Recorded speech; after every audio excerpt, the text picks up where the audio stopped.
Hello everyone. We are going to start in a couple of minutes time, and just give me a couple of minutes so that we can start with our session. Okay. I hope my voice is audible, loud and clear to everyone. Please do confirm if my voice is clearly audible to everyone, and I hope we can start with the session. There is a lot to be discussed today with everyone. So, what we are actually going to do is that we are going to solve the September December 2025 question paper, which is your official ACCA question paper. Okay. And what I want is that you all have to be with me. We will be solving this entire question paper, and it means that there are three questions. So the session is going to be very helpful. Also, I hope that you have not actually solved these questions before. Correct? Is it so? Have you guys solved this question previously? Yes or no? So these questions are new for majority of the students, and hence it will also help you, and it will help you to understand how the paper looks like, how you have to solve it. We are going to discuss report. We are going to discuss the 50 marks question. We are going to discuss the entire exam paper. Okay. Now, one disclaimer. ACCA releases only 3 questions from 2 attempts. So, for example, these 3 questions are either from September or December 2025. Are you all ready? Is the screen visible? Can I start? And can I expect that you all will be participating while I solve the question? All right, let's start. Let's not waste the time. Without wasting any time, let's start with the first question. Okay. Now you can make your rough notes somewhere. I will provide a solution, a spreadsheet file. I will provide the summary documents. And this first question is actually question number 1. This question number 1 is based on investment appraisal, and specifically international investment appraisal. Okay. So this first question is about international investment appraisal that we are going to discuss now. Okay, so the question says Dreamton Company is a large listed company based in the country of Comptia. Currency is dollars. It manufactures air conditioning unit for homes and commercial buildings. It is regarded as a market leader as a result of its investment in the continual development of its products. Dreamton Company has expanded its sales to foreign countries over time. Now, this is the first keyword. This is the first keyword, foreign. Okay. Generally, if you see such type of word, it means that the question is probably from international investment appraisal topic. Generally, okay. So over here you can see the word foreign, and this word foreign denotes that it might be a question relevant to international investment appraisal.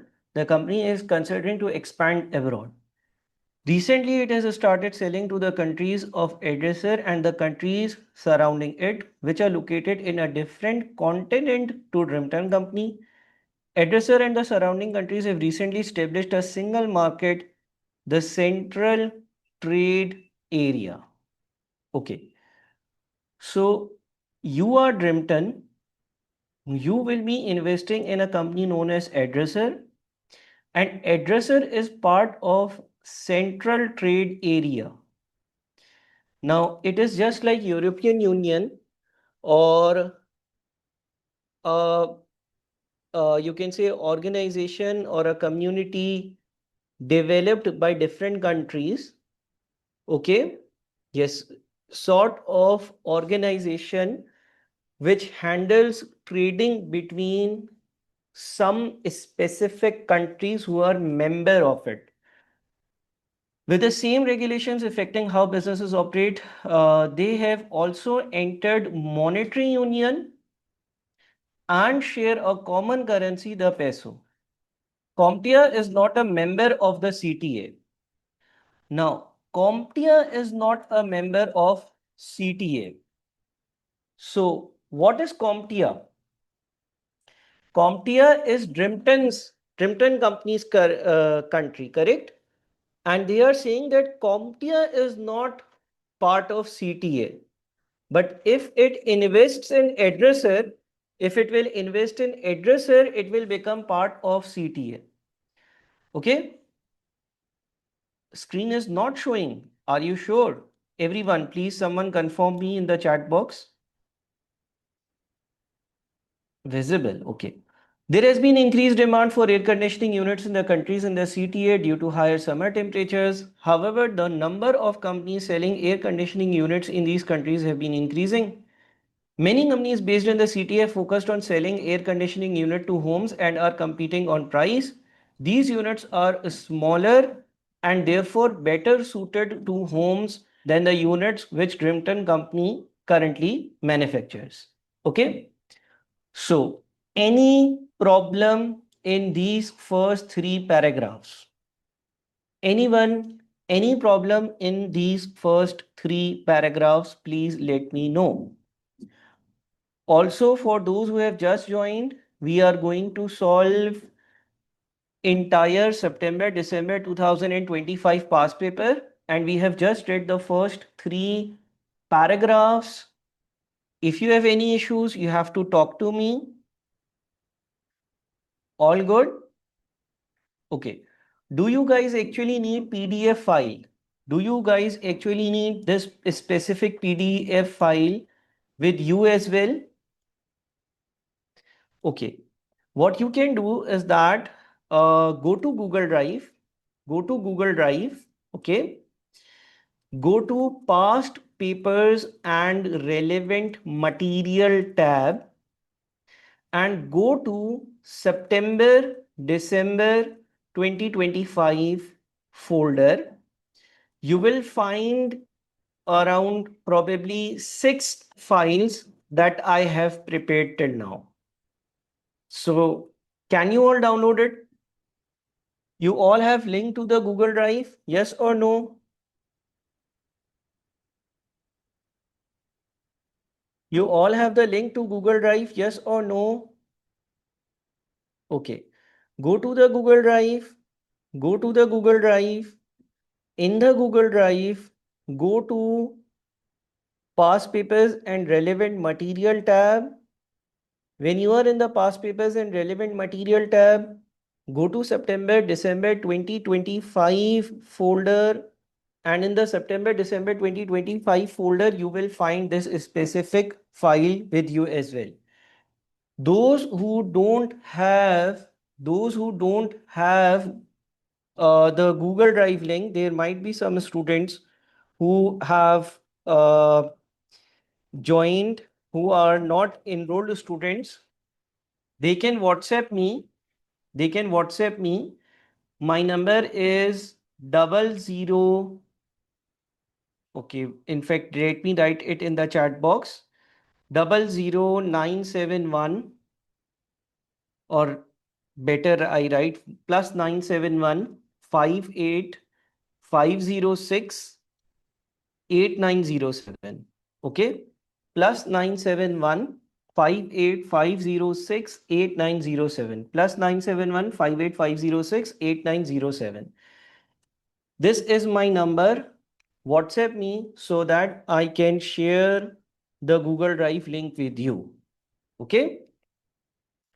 WhatsApp me so that I can share the Google Drive link with you. If you do not have the Google Drive link you can WhatsApp me. You can WhatsApp me and I will provide you the Google Drive link. Okay. Number is +971 585 068907 +971 585068907. So you can WhatsApp me. I will share this specific file and I will also share some other relevant material so that you all have this file with you as well. In the Google Drive, you have to go to the Google Drive. In the Google Drive, you have to go to Google Drive, go to the past paper and relevant material folder. And over there, you are going to find the September-December 2025 folder. So have you all downloaded?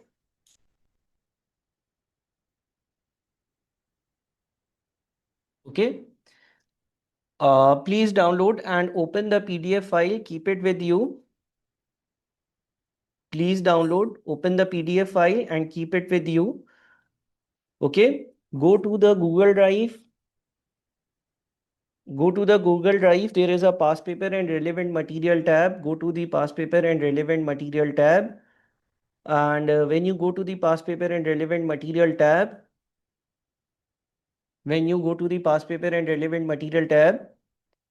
you can go to the folder September December 2025, and in the September December 2025 folder you will find some files, 6 or 7 files. Download those files. Okay, let's proceed from where we left. We have read that Drimpton is a company. It is considering investment in addresser. Addresser is part of CTA. CTA Central Trade Area. Okay. Drimpton company is proposing to establish a subsidiary in addresser which will focus on manufacturing smaller air conditioning units for sale to homes in the CTA. Labor cost for the subsidiary in the CTA are forecast to be lower than they would be if the air conditioning units were manufactured in Cambodia. Now, one motivational factor from Drinton Company to invest abroad. One motivational factor for Drimpton Company to invest abroad is that the labor cost is going to be less. The labor cost is going to be lower. Labor cost is going to be lower. One motivational factor is that the labor cost is going to be lower. Okay, all good. Expected sales of the air conditioning units are as follows. So you are given with sales units. You are given with sales units. These are number of units. These are number of units. Okay. 80,000 units will be sold in year 1. 110,000 in year 2, 150,000 in year 3, and 160,000 units will be sold in year number 4. The contribution in year number 1 before deducting the cost of components imported from Drimpton Company in Cambodia will be 200 per unit, increasing in each of years 2 to 4 by the annual rate of inflation in addresser. Okay. So we are given with contribution value. And what does P stand for? What does P stand for? If I look above, my own currency is dollars. P represents peso. P represents the currency of the country in which I am going to invest. And is this the final contribution? Is this the final contribution? No. Why? Because the question states over here that one component was being supplied by Drimpton. Drimpton was supplying one specific component and its cost is not subtracted over here. Okay. Also, this 200 is contribution per unit in year number 1. It is going to increase every year. And how much will it increase? It is going to increase annually at the rate of inflation in addresser. So you have to take this fact into account as well. Okay. The subsidiary will purchase some of the components from Drimpton Company and pay component cost of $12 per unit to Drimpton Company in year number 1. Now the subsidiary is going to purchase, okay? The subsidiary is going to purchase some component from parent company. Parent company is Drimpton. Parent company is Drimpton. So the subsidiary is going to purchase one component from Drimpton. For the subsidiary, it is purchase. For the subsidiary, it is purchase. For the parent, it is a sale. Yes or no? So above contribution is not full and final. It needs to be adjusted and you need to subtract the cost of this component as well.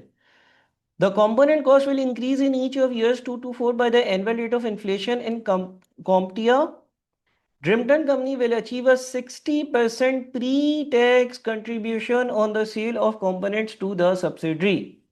Obviously, Drimpton Company is selling a component, so they are going to make some profits as well.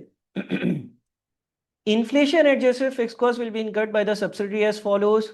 These values are already adjusted as it is. You have to just put it from here. There is no adjustment required in these specific values. They are given to you as it is. So you have fixed cost for year 1, 2, 3 and 4. Drimpton Company will pay tax on profits at an annual rate of 20%. In addresser on its profits there. Okay. So is this the tax rate applicable to parent or is it the tax rate applicable to subsidiary? It says Drimpton Company will pay tax on profits at an annual rate of 20% in addresser on its profits. I am Drimpton, but I have a subsidiary in addresser. This rate is to be applied on subsidiary profits. Read carefully. Drimpton Company will pay tax on profits. Profits of what? Profits of addresser. Okay, at an annual rate of 20% in addresser on its profits there. So this 20% needs to be applied on the profits that are earned by subsidiary. This 20% is to be applied on the profits earned by subsidiary. This 20% is to be applied on the profits earned by subsidiary. Drimpton Company pays tax on profits at an annual rate of 28% in CompTIA. Now, this 28% rate belongs to this 28% rate belongs to parent company. This 28% rate belongs to parent company. A bilateral tax treaty exists between addressor and CompTIA which permits offset of overseas tax against any tax liability in CompTIA on overseas earnings. Now, if my subsidiary is paying 20% to their government and if the actual parent rate is 28%, so I will have to pay how much additional tax? I have to pay additional 8% only. Okay. Whatever my subsidiary earns, I will pay myself 8% only. Why? Because there is a bilateral tax treaty. And this bilateral tax treaty says that if the applicable rate is 28%, but if you have already paid 20% as a subsidiary, so you just need to pay additional 8%. That's it. Is it clear to everyone? Okay. Further, it says tax in both countries is payable in the year in which the tax liability arises. Now, tax can either be paid in the same year or after 1 year. Tax is either paid in the same year or after 1 year. So over here it is stated that the tax is going to be paid in the same year. Tax is going to be paid in the same year. Now there is one interesting point. Tax credit for tax losses are given. Tax credit for tax losses are given at an annual rate of 20% in addresser and 28% in CompTIA with the bilateral tax treaty also applying to tax credits. Now, There are different treatments of tax losses. There are different treatments of tax losses. There are multiple possible treatments of tax losses. What is the treatment being applied over here? Tax credits for tax losses are given, which means that if you have a taxable loss, the government is going to give you a credit. Credit means benefit. Benefit means that the government is going to pay you something. Paying something by government is your income or a cash inflow. For example, if you have $100, if the subsidy has $100 of tax losses, what will happen? If let's say there is $100 of tax losses, what will happen? If there is $100 of tax loss, what will happen? Quickly. If there is $100 of tax loss, the government is going to pay you 20. Now there are several cases, there are various cases dealing with this scenario. Sometimes the government compensates you. Sometimes they allow you to carry forward tax losses. Okay. Sometimes they allow you to carry forward tax losses. Over here, you are not allowed to carry forward tax losses and offset it against the future profits. However, what are you going to do? So you are allowed, you are given a credit, you are given a benefit on spot. Are we all clear? Are we all clear? Okay, are we all clear? Okay, now I am giving 2 minutes to reread this first page. And if there are some students who are not enrolled, please WhatsApp me so that I can provide you Google Drive link to download some material. Also, there are a lot of public students whom I have to help out as well. So please reread the first page, and if you are someone who does not have the Google Drive link, who does not have the top 50 questions list, you can WhatsApp me. Do you all have the top 50 questions list with you? Do you have this top 50 questions list with you along with these relevant Google Drive links? Yes or no? Okay. Reread the first question, reread the first page. We are taking a 2 minutes pause. If you are someone who has just joined, you have to WhatsApp me and do connect with me after the session as well. I am going to provide you this top 50 questions list for March 2026. These questions must be your focus area in the last few days. Along with that, you have a Google Drive link, you have past paper analysis, you have old past papers, 67 pages booklet, and a lot of other content available as well, and then some other video links as well. So if you are someone who actually does not have these things, you can WhatsApp me so that I can forward these documents to you. Meanwhile, I request all the students to just read the September-December 2025 question number 1, the first page that we just read once again. Okay? Kindly please read the first page that we have read so that we can proceed further. I hope you all have my number as well. Please do WhatsApp me on my number. Please do WhatsApp me on my number if you don't have these documents with you. And we are going to resume in 1 minute's time. We are going to resume in 1 minute's time. Okay, please do WhatsApp me. If you are someone who does not have link to all these files, you have to WhatsApp me so that I can forward the top 50 questions list to you.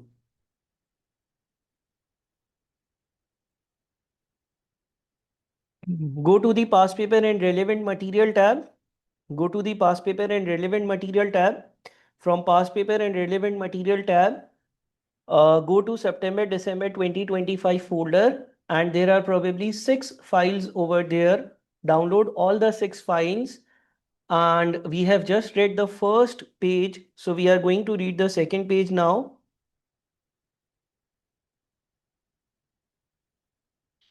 Okay.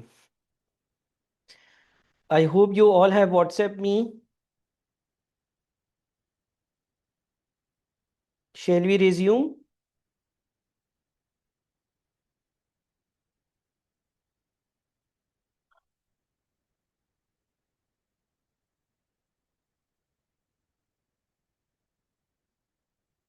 Go to the past papers and relevant material tab, and from past papers and relevant material tab, go to September December 2025 and download the paper that we are solving. Okay, and this is the top 50 questions list. You all need to have this list with you, and also there are a lot of useful links over here which you can use and download and utilize material, and then there is my number as well. So let's come back to the question in a minute's time.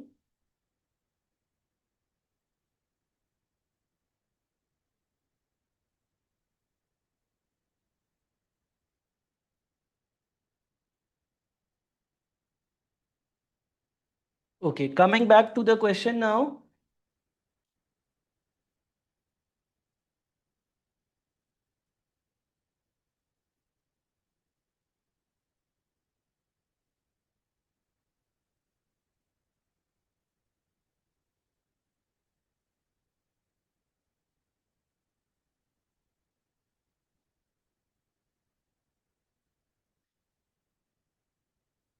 Okay. Yes. All right, let's proceed. What is written after that? There will be an immediate investment in the subsidiary of 30 million. Tax allowable depreciation is available on an initial investment at 25% per year on a reducing balance basis. So how will you calculate first year's depreciation? It will be 30 multiplied by 25%. Okay.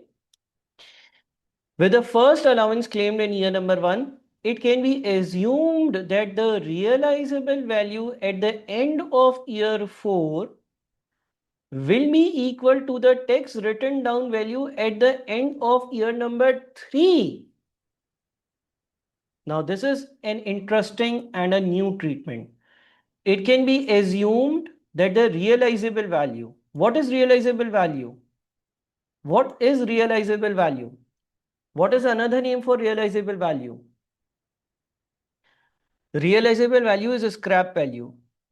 Is this a cash inflow? Is it a cash inflow? Yes, it is a cash inflow. So it is saying it can be assumed that the realizable value at the end of year number 4. It can be assumed that the realizable value at the end of year number 4, which means that the asset will be disposed at the end of 4th year. The asset will be disposed at the end of 4th year. It says that it can be assumed that the realizable value at the end of year number 4 will be equal. Will be equal to what? Will be equal to the tax written down value at the end of year number 3. Okay. Now over here they have not given us realizable or a scrap value directly, but they have told us scrap or realizable value indirectly. They are saying that if you need to find the scrap value or realizable value, the scrap or the realizable value is going to be same as the amount of written down value at the end of year number 3. Okay. But it does not say that the asset is being disposed of at the end of 3rd year. The asset is going to be disposed of at the end of 4th year, so that there will be no tax allowable depreciation in year number 4. Now I have to explain this point. This is a unique treatment, but we will look into it in a while. Total working capital requirement including inflation for each year will be as follows. Now this is total working capital requirement. Total working capital requirement. Okay. Each year's working capital will be required at the start of the year. Working capital will be released at the end of 4 years. Now, can someone tell me what will be the cash outflow? What will be the cash outflow of working capital at year number 0?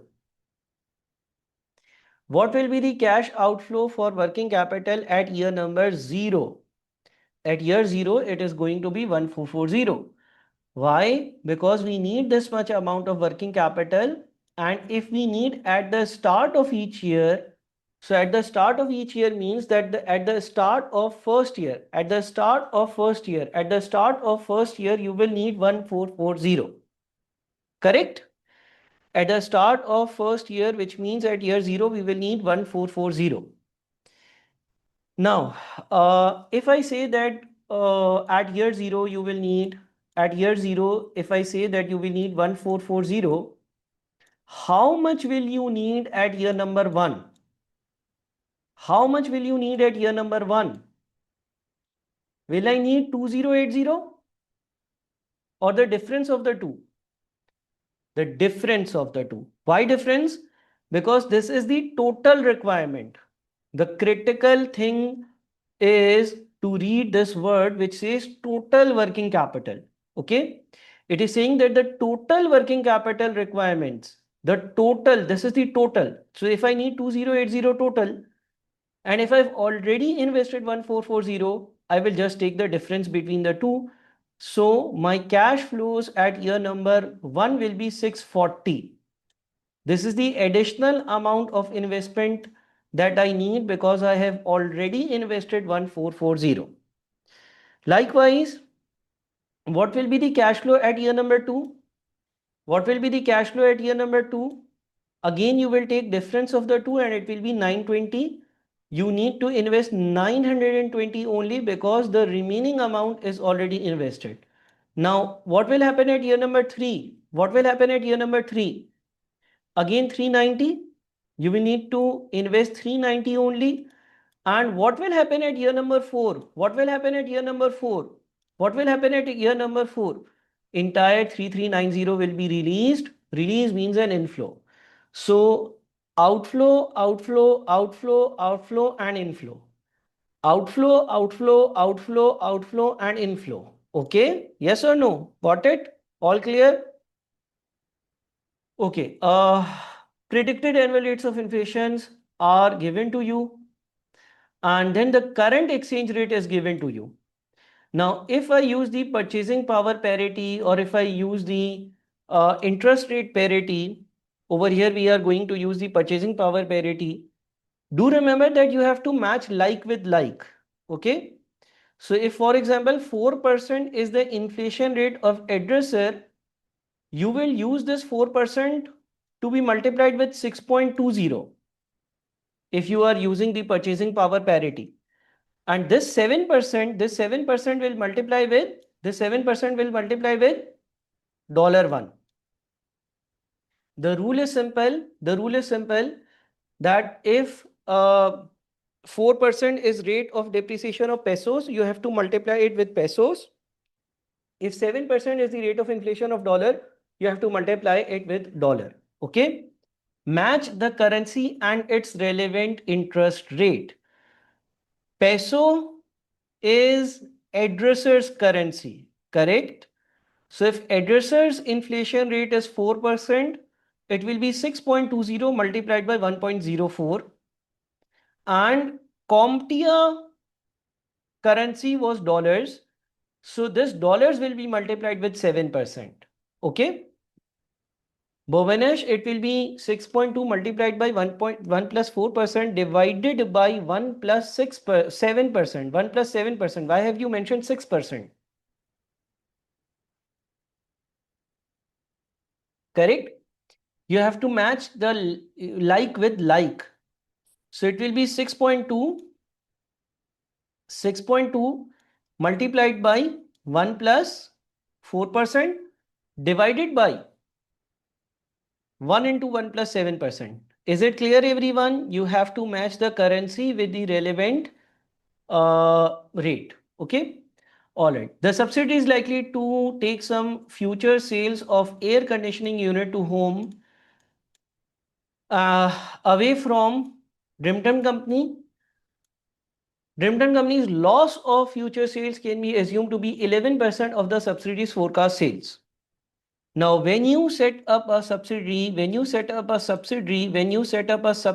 there is one impact which is loss of sales. If I am setting up a subsidiary somewhere there will be certain customers that will buy from my subsidiary rather than me myself. Okay. So they are saying that if I set up subsidiary, my own sales will get a negative impact. My own sales will reduce. It is just like you were selling all the units from your office, but now if you have two offices, your sales are going to reduce. Some of the customers that were previously buying from you will move to the subsidiary, maybe because the subsidiary is closer to them or due to some other reason.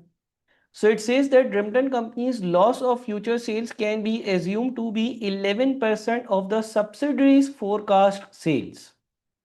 Okay. The unit sales price on these sales can be assumed to be $70 in year number 1, increasing each year by the rate of inflation, and CompTIA.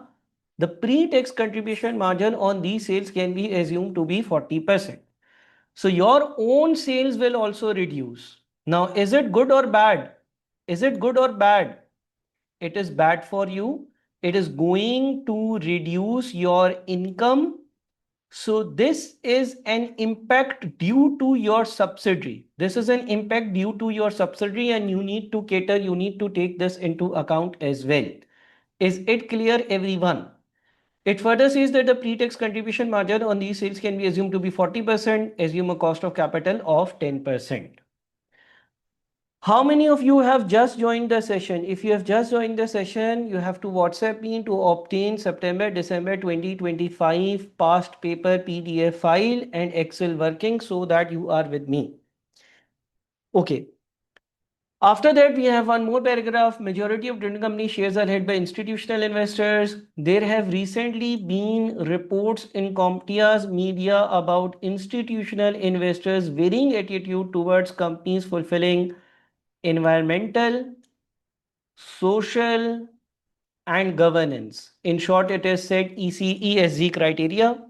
Some institutional investors are still judging companies mainly on financial grounds, focusing on the aspects of ESG which most affects the profit, for example, strong financial controls being part of governance. However, an increasing number of investors are going beyond financial consideration and assessing the sustainability of companies' business models in the context of their records in relation to ESG criteria.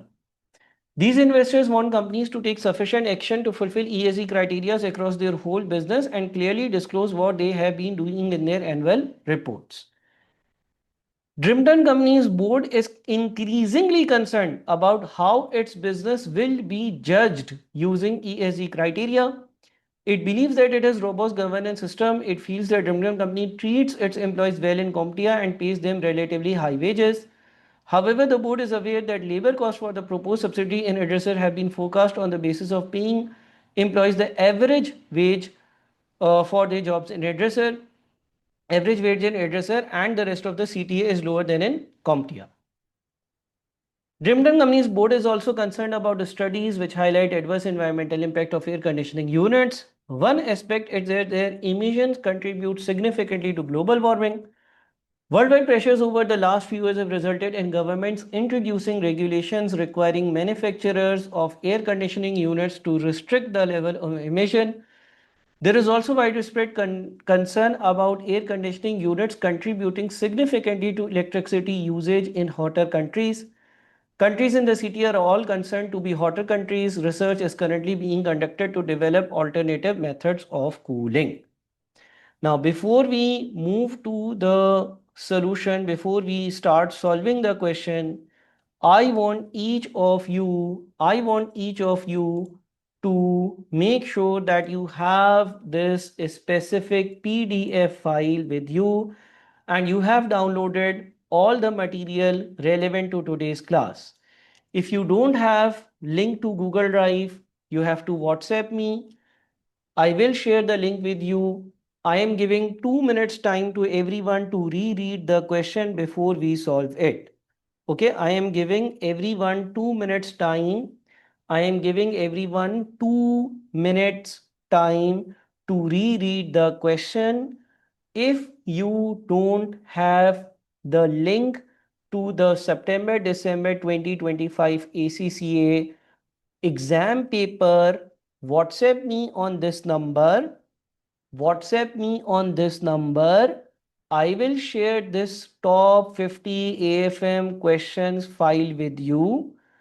Go to go to Google Drive, go to Google Drive, go to Google Drive. From Google Drive, go to past paper and relevant material tab, go to September December 2025 tab and download all the files. Okay? I repeat, if you don't have the PDF of today's question paper, WhatsApp me on this number. WhatsApp me on this number. I will share you this specific file of top 50 AFM questions. Go to this link, go to this Google Drive link. From this Google Drive link, go to past papers and relevant material tab. Over there, you will find September December 2025 tab. Go to that tab and download the relevant files. So I am giving you 2 minutes. WhatsApp me. I will reply to everyone on WhatsApp. And meanwhile, those who are with me since start, please reread the question one more time. Reread the question one more time so that we can start and solve it.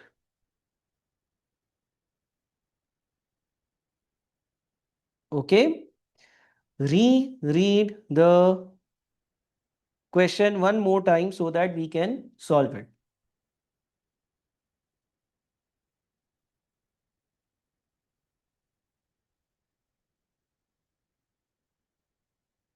All right, so everyone has downloaded the files by now, yes or no?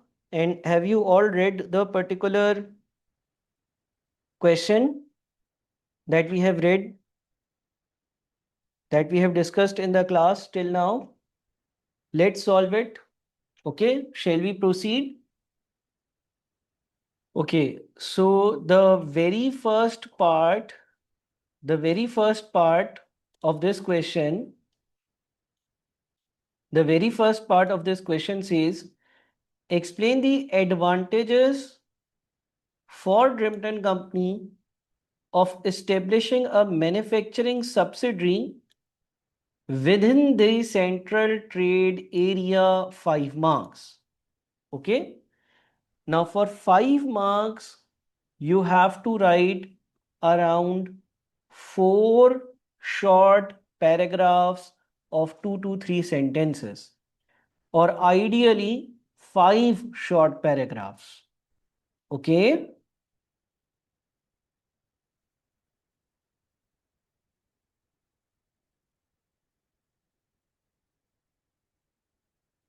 All right, everyone.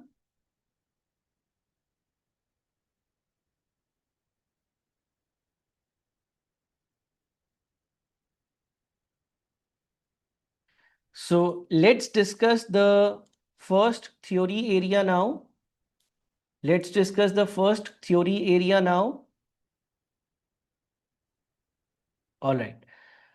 So the first part was purely theoretical and it wanted us to list down advantages. Now there was one very specific advantage given to us in the question, and that is the labor cost is going to be less. Okay. Now in the exams, ACC answers are very detailed. ACC answers are very detailed. You are not expected to write so much. You are not expected to write so much. But yes, you have to write 50% of what ACC answers look like.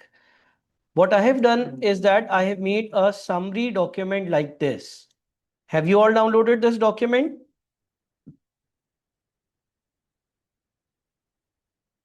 Again, this document is uploaded on the drive. So, advantages of establishing a manufacturing subsidiary within central trade area. Distribution cost will be less, reflecting the shorter distances over which units are transported. Obviously, if you have a subsidiary and the subsidiary is in a different continent, if the subsidiary is in a different continent, your distribution cost will reduce. Yes or no? Second, Cutting the time needed to deliver units will mean Remnant company is able to respond more quickly to customer demand, and it also means that its working capital cycle will be shorter.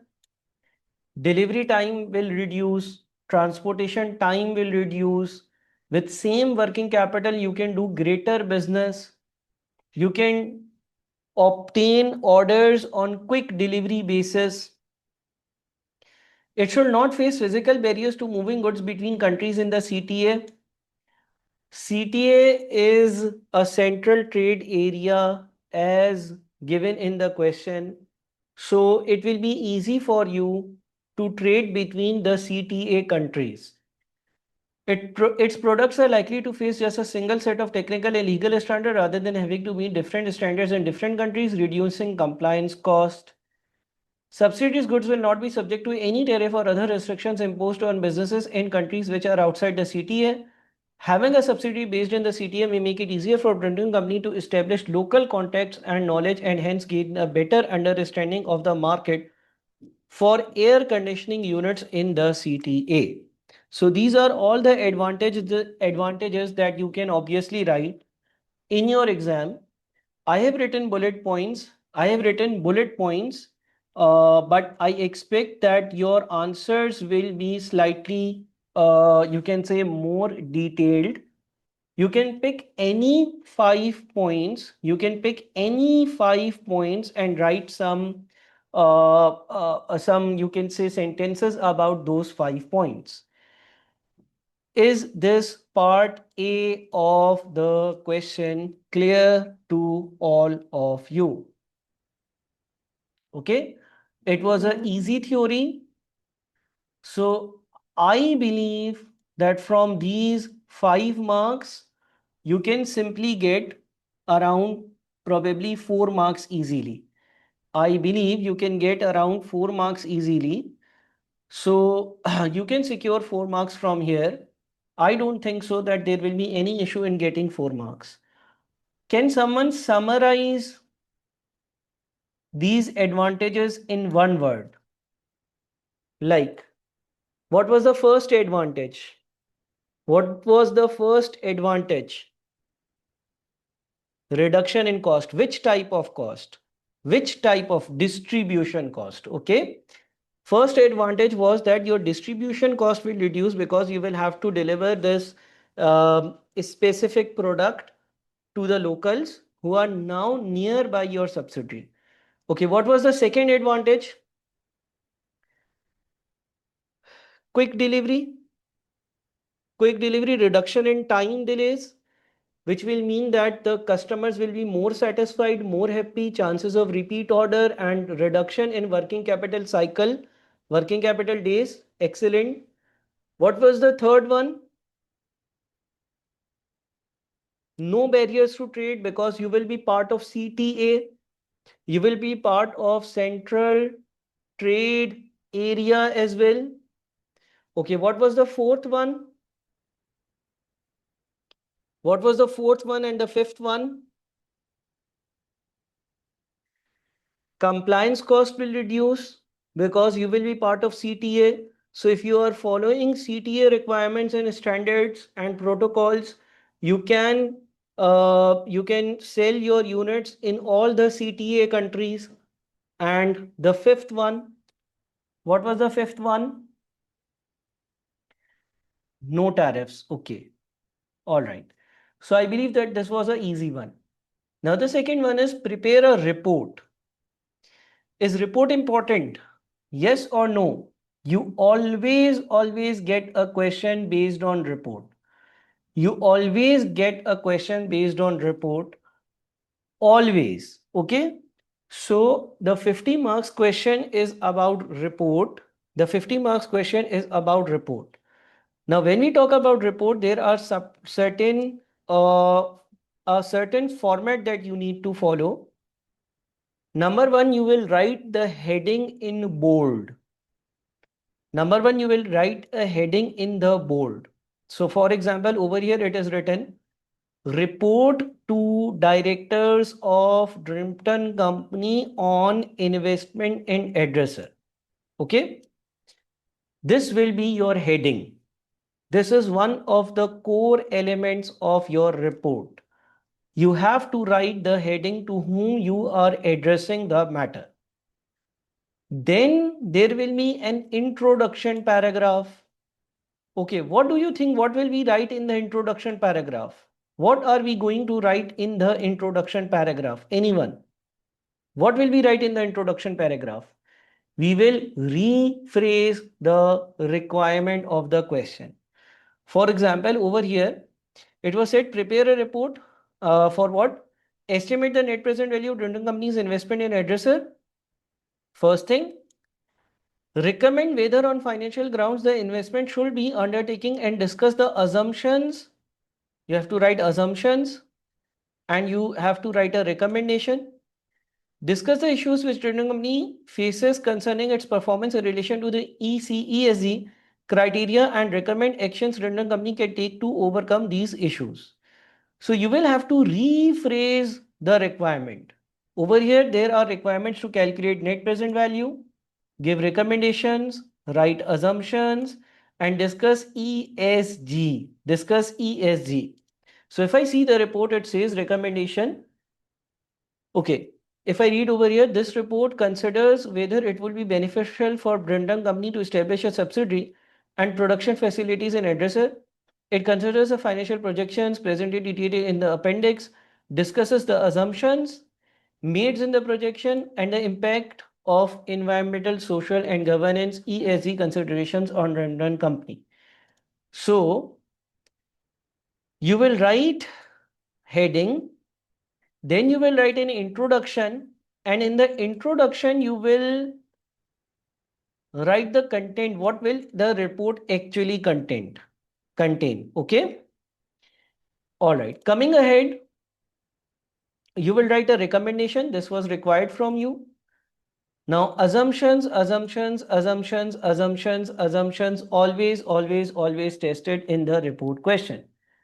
Many times you will see assumptions being asked in the report question. In the 67 pages booklet and the 64 pages booklet, I hope that you all have the 64 and the 67 pages booklet. Yes or no? 67 pages booklet of theory notes and 64 pages of summaries. Do you all have that? Anyone who is not part of paid course and is taking these webinars, they can message me after the session ends to obtain those two documents. 67 pages and the 64 pages both cover a lot of assumptions. Assumptions are asked in your report question. Okay, so you have to follow the assumptions. You have to write assumptions, and this is what was asked in this question as well. After assumptions, you discuss the ECG. This was the next thing to be discussed in the question. Then you write a recommended action. It was asked in the question again. And this conclusion is important for you. Conclusion is important for you as well. So what will be the format of the report? You write the heading, you write introduction, then you mention whatever headings are given in the question. And then finally, after all the headings end up, you will write a conclusion. Is the structure of the report clear to everyone? Now, one more thing that students ask me is that, is it possible that you follow the format that is followed in SBL? So my answer is no, it is better to follow the AFM format because the examiner is following this format. So I will appreciate if you follow this very same format as well. Is it clear, everyone? Please let me know so that I can be sure that you understand the format of the report. Format of the report is clear to everyone. Heading, introductory paragraph, proper headings for each requirement. It can be 3, 4 or 5, and conclusion. Okay. So these are the key ingredients of any report. Now I have summarized some points from this report. but obviously you will be reading the entire answer as well. Okay.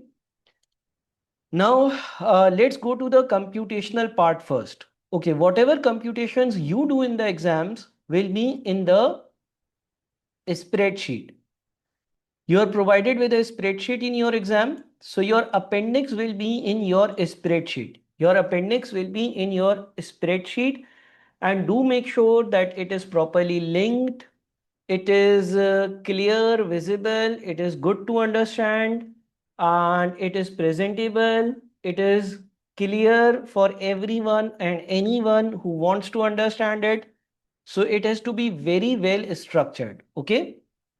What ACCA has done is that they have initially calculated the net present value, and they have done all the workings, working number 1, 2, 3, 4, and working number 5 separately. Once you are done with the working, the main thing will not be difficult for you. Now for this, have you all downloaded the Excel file? I have shared one Excel file with you. Can you all see that Excel file? Yes or no? I've shared an Excel file in which I have worked out Drimpton company. Have you all downloaded that particular Excel file? Yes or no?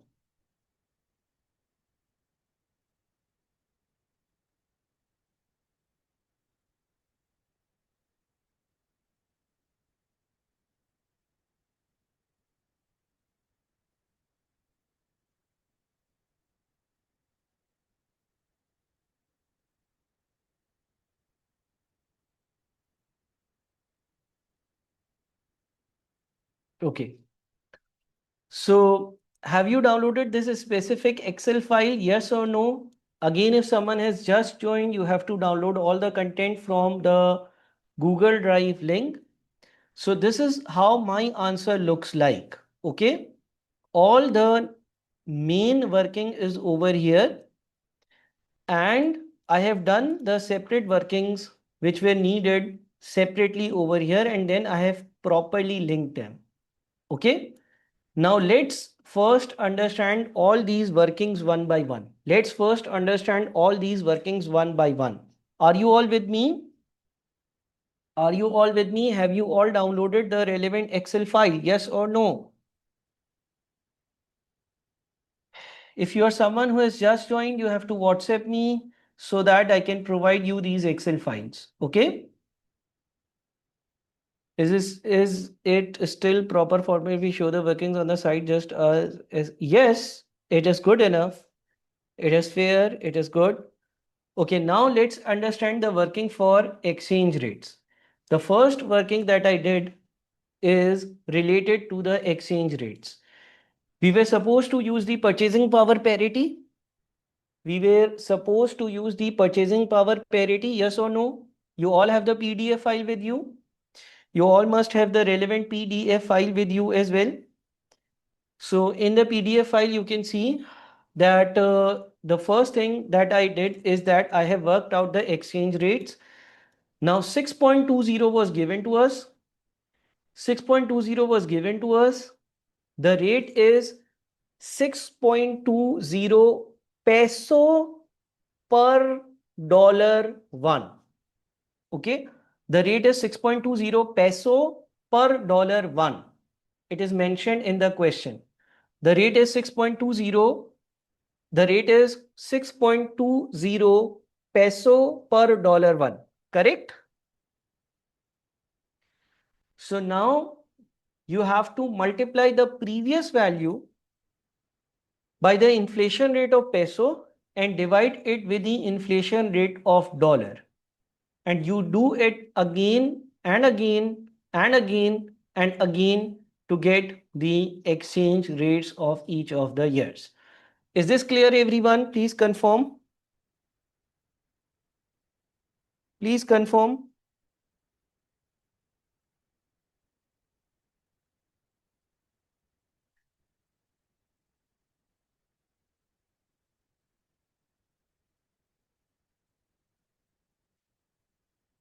Any problems over here in working number one?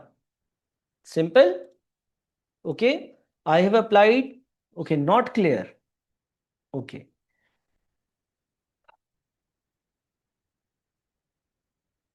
All right. Let me explain to you. What's the logic behind not using the rates in year 2, 3, 4? We have always used the rates. Okay, let me open the question again.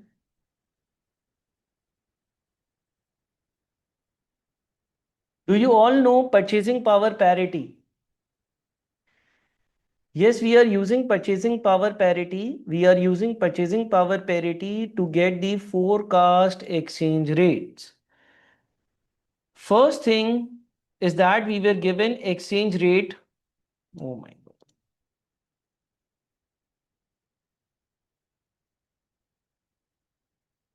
We were given exchange rate today, yes or no? We were given exchange rate today, yes or no? This 6.20 is equals to $1 is today's exchange rate. Today's exchange rate means that exchange rate at year number 0. Okay. Now, if I have to calculate exchange rate at year number 1, I will multiply this 6.20 with 1 plus 4%.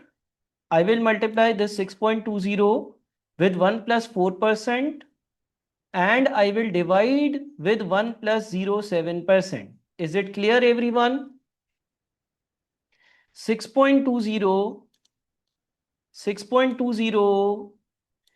pesos multiplied by 1 plus 4%, 1 plus 4%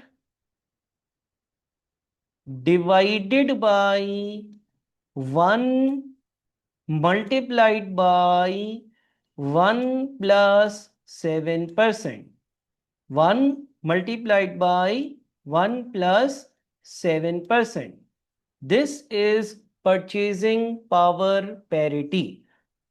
Is it clear to everyone? Now, if you solve it, it will be 6.20 multiplied by 1 plus 4% divided by 1 multiplied by 1 plus 7%.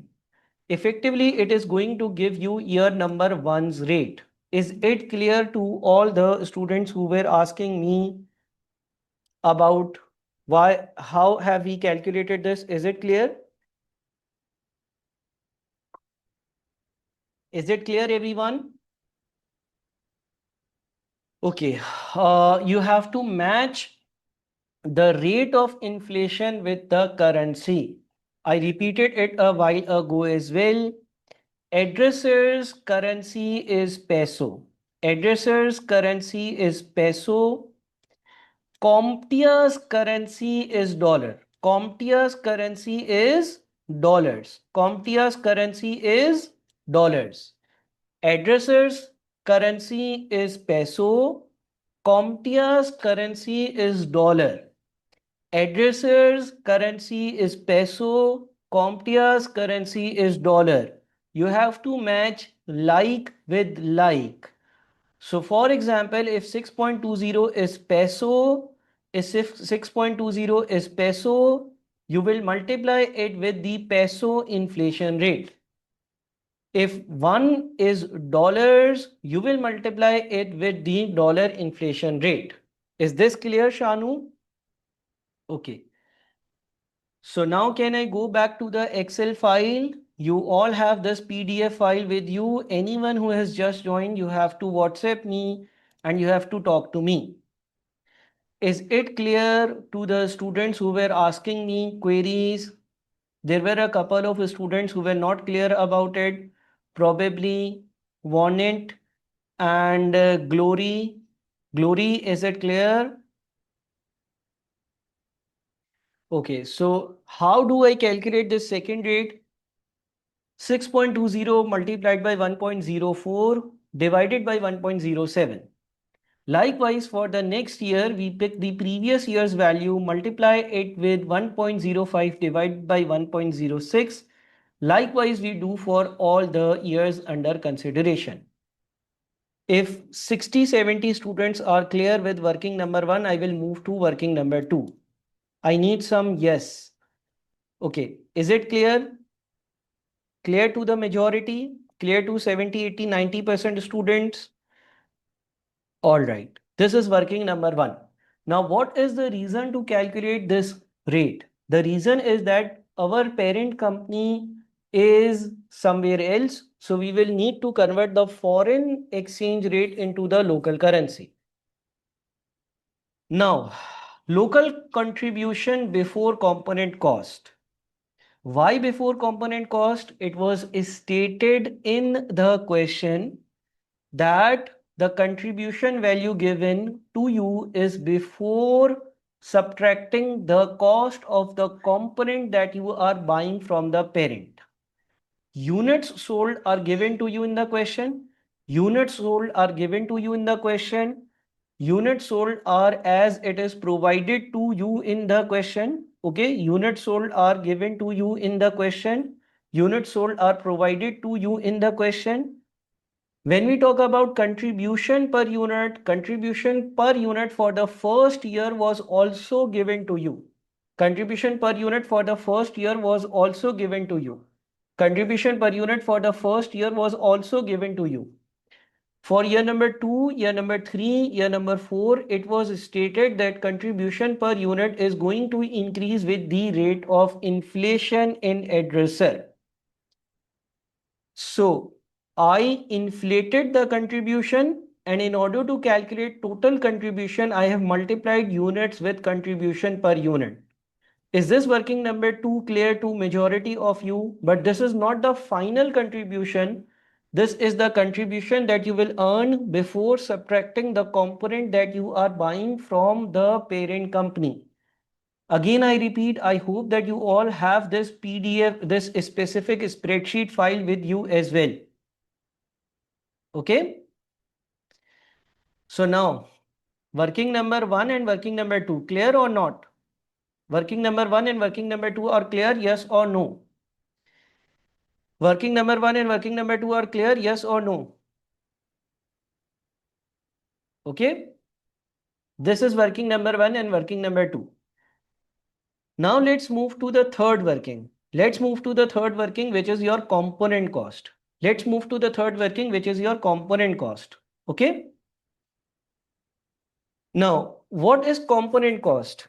What does component cost mean? What does component cost mean? If you go back to the question, you can recall that you were purchasing one component from parent company.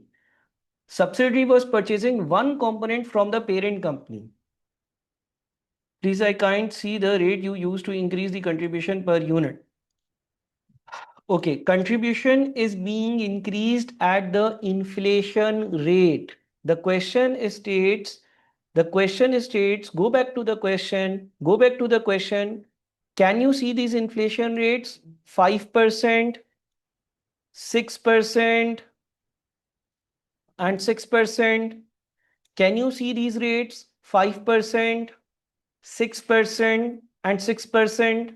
And it was stated above over here. The contribution in year number 1 before deducting the cost of components imported from Drimpton Company in CompTIA will be 200 per unit, increasing in each of years 2 to 4 by the annual rate of inflation. Okay. It was stated that this contribution per unit is going to increase by the rate of inflation. So we have increased it with the rate of inflation, and then we have multiplied it with units to calculate the total contribution. Moving forward, component cost. There was one component that the parent was selling to the subsidiary, and subsidiary was buying that component from the parent. And the selling price was given. However, this selling price was given as $12.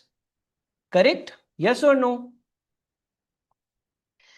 Selling price was given in dollars. Let's go back to the question. The subsidiary will purchase some of the components from Drimpton Company and pay component cost of $12 per unit to Drimpton Company in year number 1. The subsidiary will purchase some of the components from Drimpton Company and pay component cost of $12 per unit to Drimpton Company in year number 1. The subsidiary will purchase some of the components from Remden company and make component cost of $12 per unit from Remden company in year number 1. The component cost will increase in each of years 2 to 4 by the annual rate of inflation and CompTIA. So again, this is the selling price for the parent at year number 1. And this is going to increase by the rate of inflation again. Now, what is the rate of inflation in CompTIA? It is 6%, 5%, and 4%. Okay. So you can see that we have multiplied previous value with 1.06, then 1.05, and then again by 1.04. Is this clear, everyone? Multiplying the previous values by the rate of inflation to get the next year's selling price. Now, why have I multiplied it with the number of units? I have multiplied it with number of units to calculate.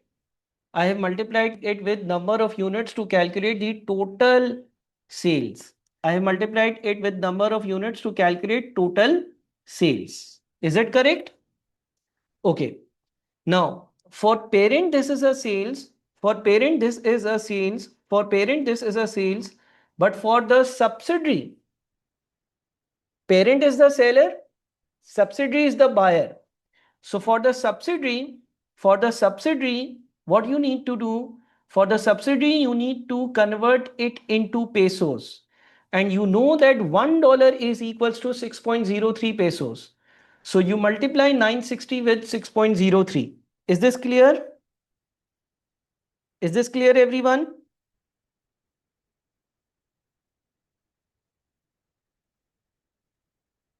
Okay, great. Moving ahead, likewise you convert all the values. Likewise, you convert all the values using the relevant exchange rates. And then I have taken 60%. Why? Because it was stated in the question that Dreamton company, when it is selling something, obviously it has bought it from someone else and selling ahead. So Dreamton company's contribution is 60%. Okay? All right.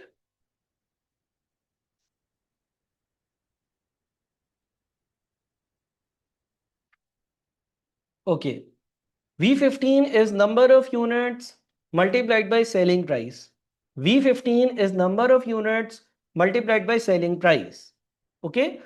So every time you multiply selling price with number of units, every time you multiply selling price with number of units, and eventually you get these values. Is it clear, everyone? Is it clear, everyone? Is it clear, everyone? Please confirm me. All right. Excellent. So now you don't have any issues in working number 1, working number 2, and working number 3. Okay. It was stated in the question that the contribution is 60% of sales revenue. When you are selling something to someone, your contribution is 60%. Again, it was given in the question. This percentage was given to you in the question already. Is it clear?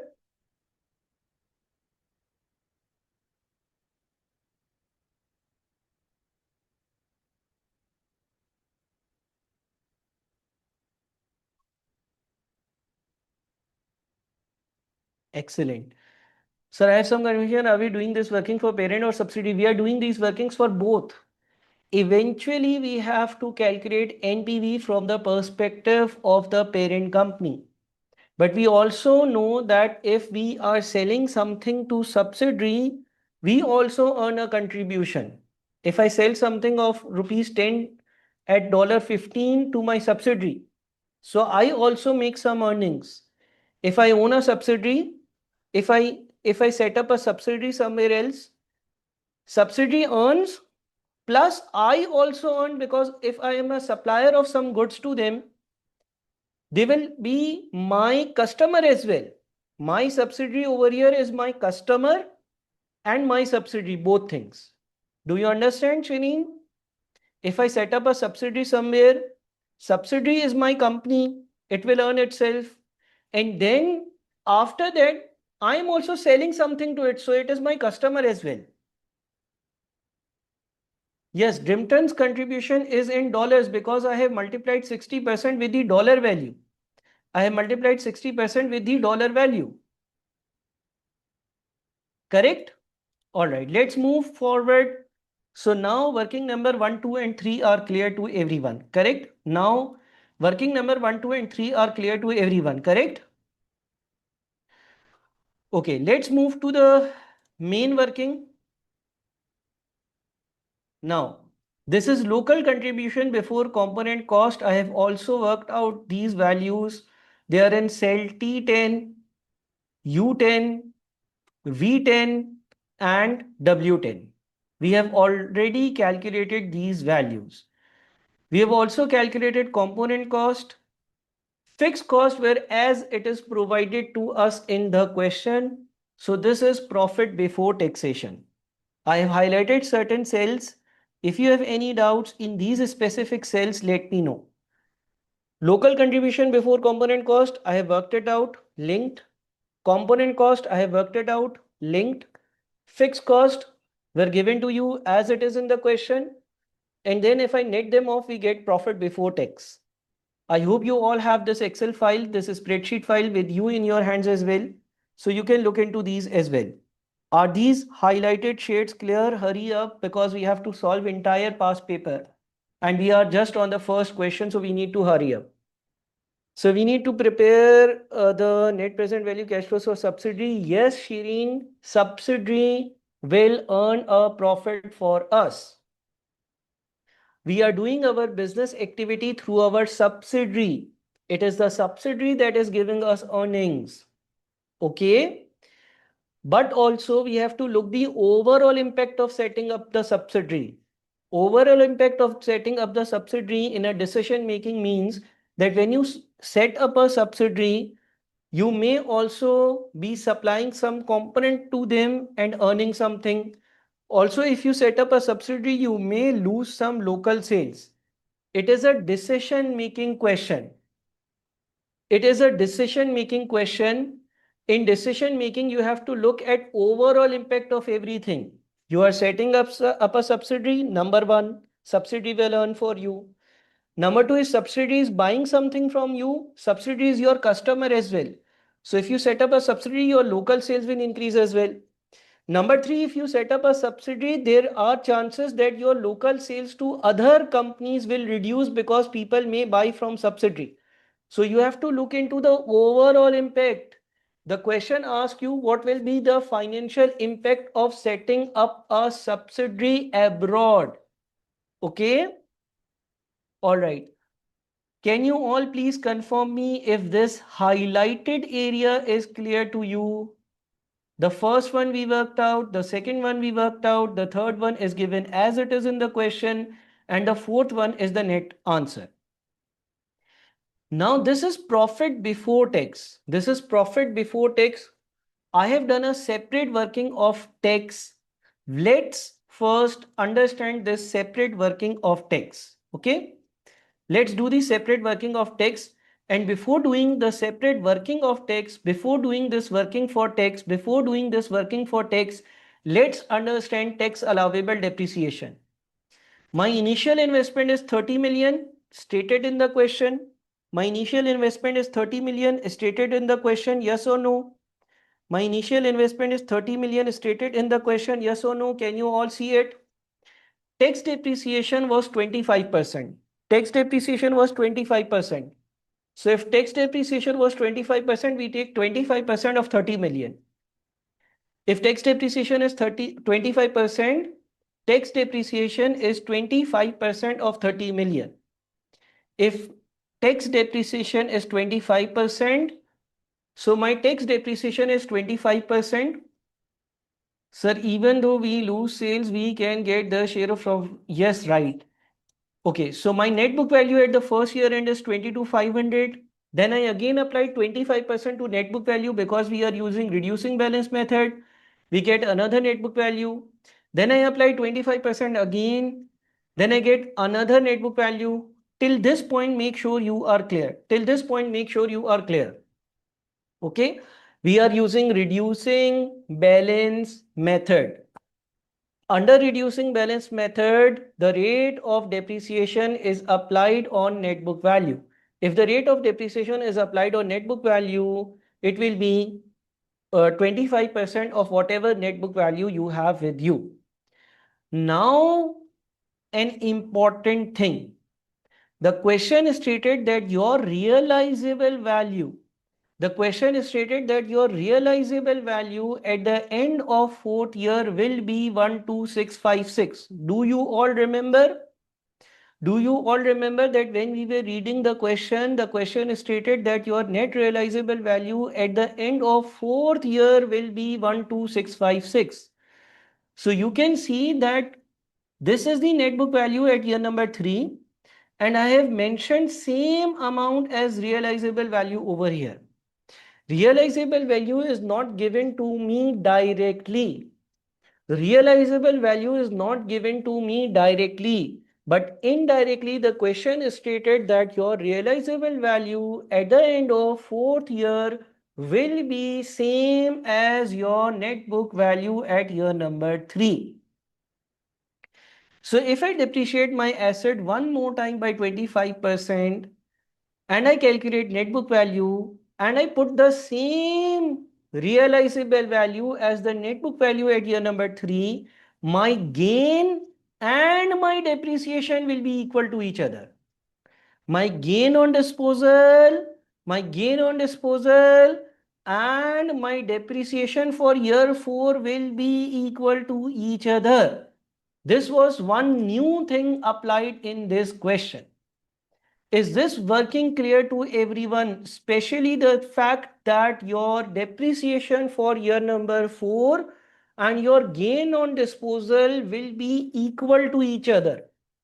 Now depreciation, okay, the question stated that your net book value, at year number 3 will be same as your realizable value or scrap value at year number 4. Realizable value or scrap value is a cash inflow. Realizable value or scrap value is a cash inflow. So the question is stated that whatever is the net book value at year number 3 will be your realizable or scrap value at year number 4 as well. Both of these value 12656, 12656, this 12656 and this 12656 will be same. Okay. Furthermore, if I calculate gain on disposal, which is your scrap or realizable value minus net book value, your gain and your depreciation for fourth year will be same. Okay. This is gain on disposal. How do you calculate gain on disposal? Scrap or realizable value minus the net book value.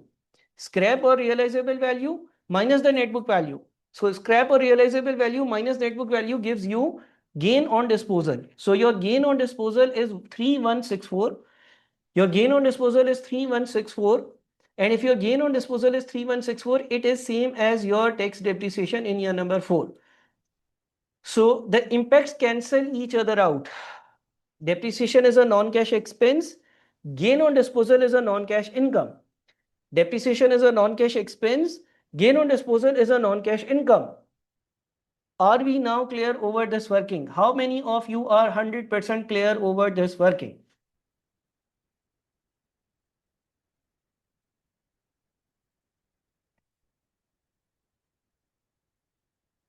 Okay, one very valid question has come up from Fatma. Fatma says the question is stated that there will be no tax allowable depreciation in year number 4. Why are we charging depreciation? Actually, the question must be reworded. The question must say that there is no, you can say no non-cash expense or income. There is no aggregate non-cash expense or income in year number 4. Because obviously, if I am using an asset, there will be a depreciation. But if my realizable value and scrap value at year 3 are same, there will be an equal and opposite gain as well. Okay, Senia has valid question as well. There is some you can say error in writing the wordings of the question. If you are using an asset, there will be a depreciation. But probably the question wanted to say that the aggregate impact of all non-cash expense and incomes will be zero, or there will be no net aggregate impact. Because if I have a realizable value, if I am using an asset, it must have a depreciation.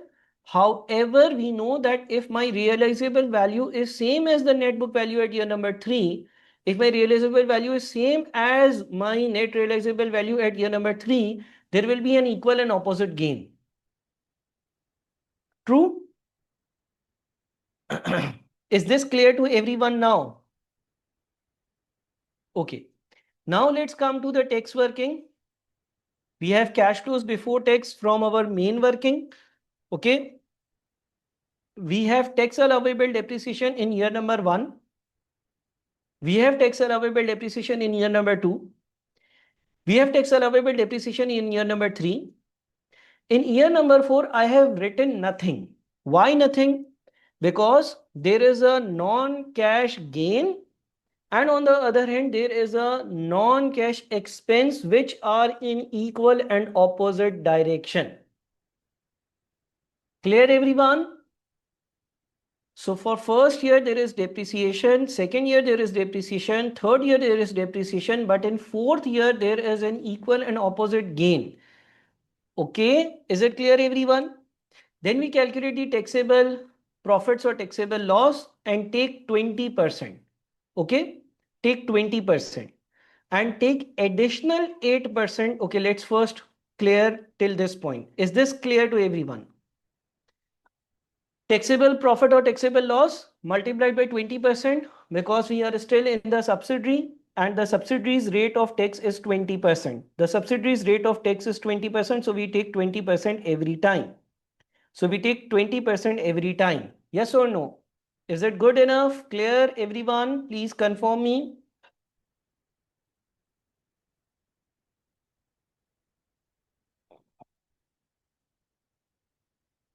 All right, excellent. Now, it was stated in the question, that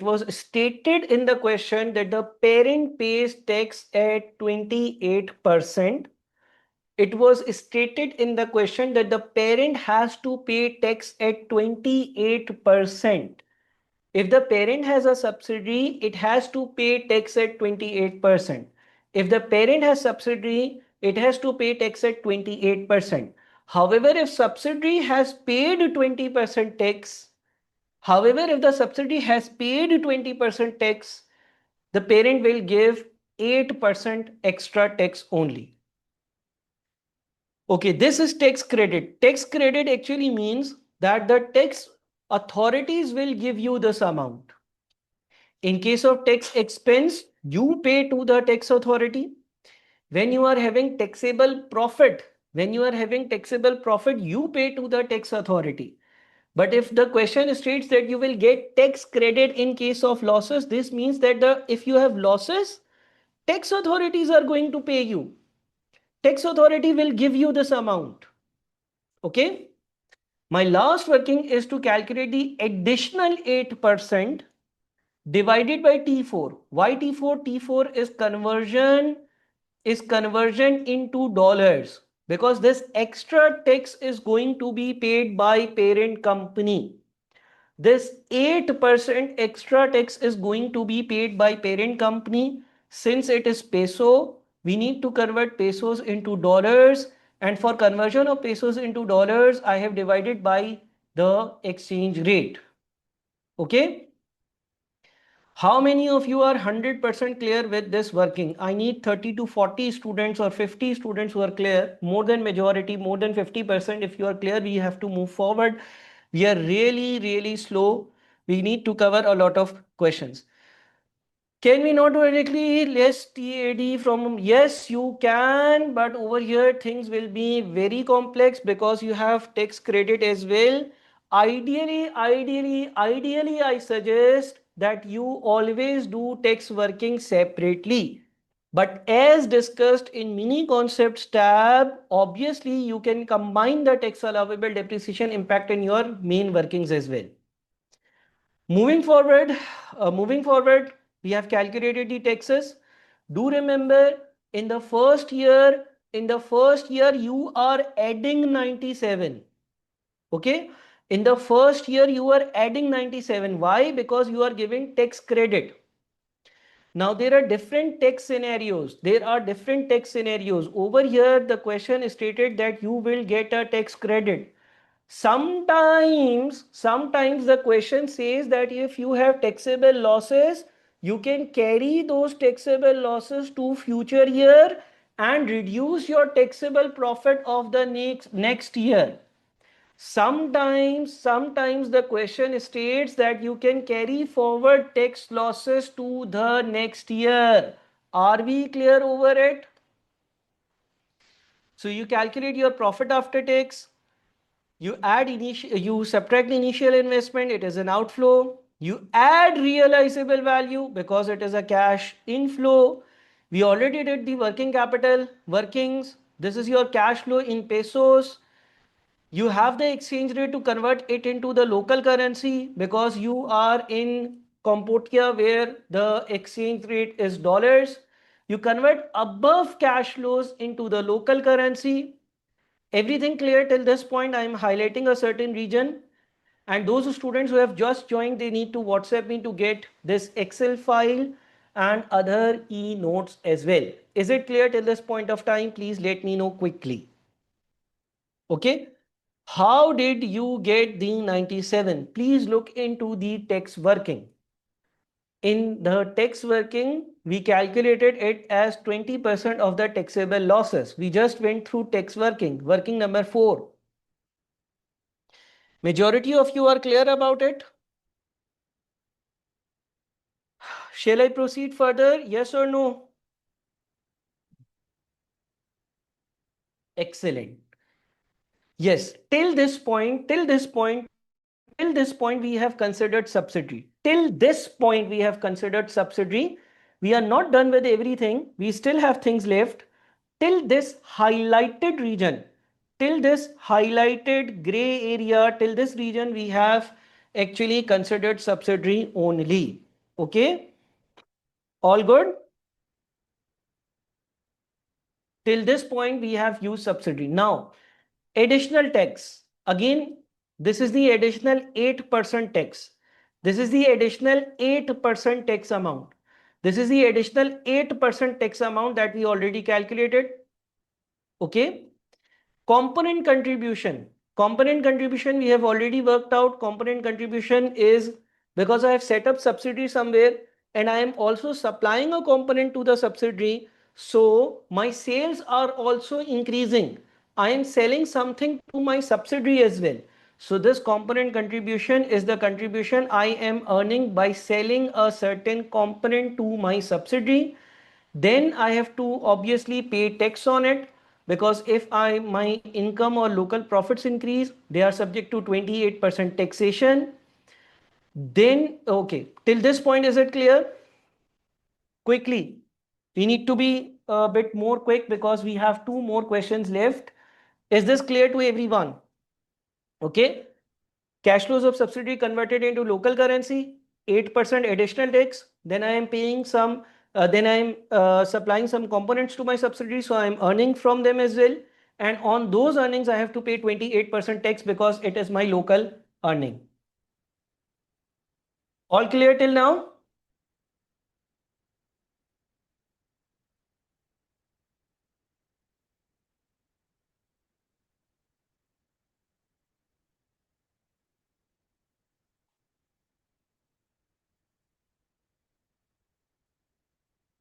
Yes, full 28% will apply on component contribution because component is being sold by me as a parent. Okay, now what is this lost contribution? We have already worked it out. The question is stated that if you set up a subsidiary, your own business will reduce. If you set up a subsidiary, your own sales will decrease. Okay. So let me show it over here. Lost contribution. There is a working for lost contribution. Let's go through this working as well. The question stated, these are the units sold. These were given to you in the question. Unit selling price we have already calculated. Okay, sorry, unit selling price was 70 and then it was increasing by the rate of inflation. Contribution was 40%. Okay, contribution on the sales, contribution on my local sales was 40%. And the question stated that you will lose 11% of your business. The question stated that if you set up a subsidiary, the question stated that if you set up a subsidiary, the question stated that if you set up a subsidiary, you will lose 11% sales. Your local sales will reduce by 11% of the units being sold by subsidiary. Why? Because many companies will prefer buying from the subsidiary. So you take 11% of units and multiply it with your contribution. Is this working clear to everyone? It is again stated in the question very, very clearly that the local sales are going to decrease by 11%. Clear to everyone?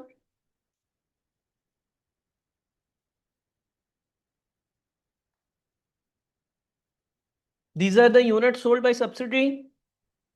This is the unit selling price, the local unit selling price, which is increasing by the rate of inflation. This is what you earn if you sell air conditioning units directly. And this is the lost sales. 11% rate is given in the question. Anyone who has just joined, do WhatsApp me to obtain all these files. Clear everyone? Please confirm me in the chat box so that we can proceed.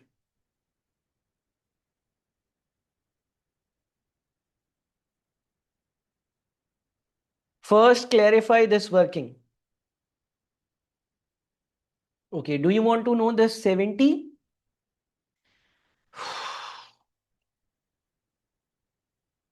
Okay, over here, the unit sales price on these sales can be assumed to be $70 in year one, increasing each year by the rate of inflation in CompTIA.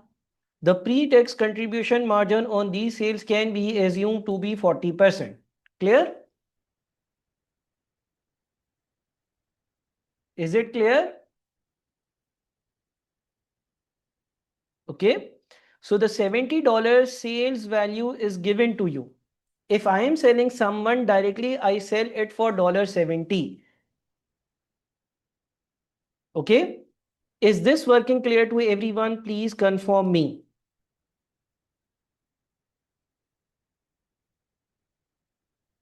Okay. Everything is stated in the question. Everything is very clearly stated in the question. So I've just worked out the values. Now what will happen? Okay, now we will lose this contribution. Losing contribution means that my income will reduce. If my income will reduce, I will also be paying less tax on it. And then finally, I calculate the cash flows and discount them using the given rate of discounting. Now you can ask me if there is any question. I am giving you 2 to 3 minutes. I hope that you all have downloaded the question paper. I hope that you all have downloaded the summary. I hope that you all have downloaded this specific spreadsheet file.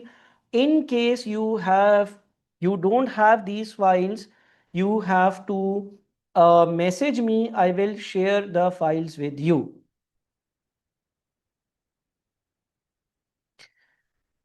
Okay. Once you review this question one more time, you will feel much better. We just need to redo the numbers for better grasp. Yes, not yet. I have sent a text message to you, sir. Okay.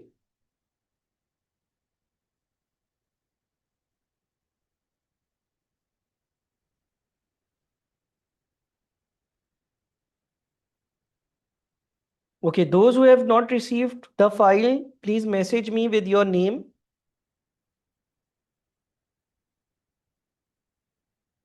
I am sending you the top 50 questions list. Go to the Google Drive and download these files. Okay. All right.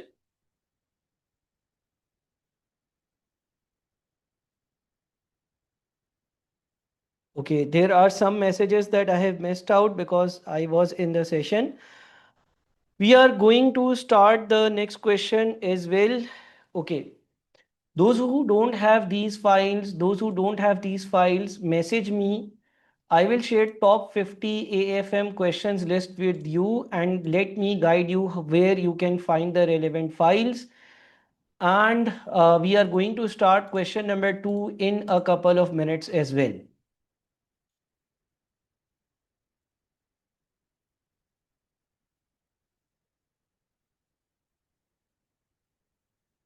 Okay, I am sending you the top 50 questions file.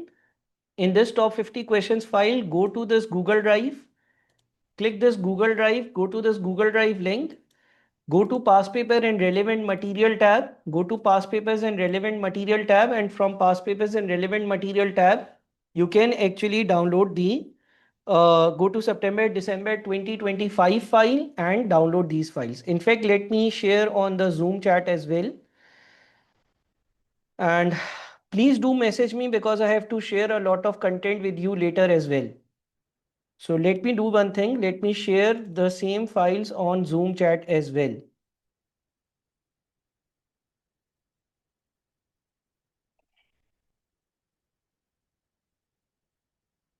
Okay, there is no document sharing option over here.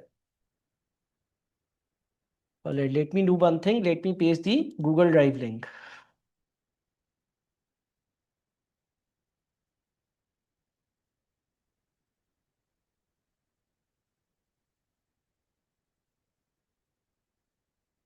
Okay. Make yourself ready for the second question. Make yourself ready for the second question.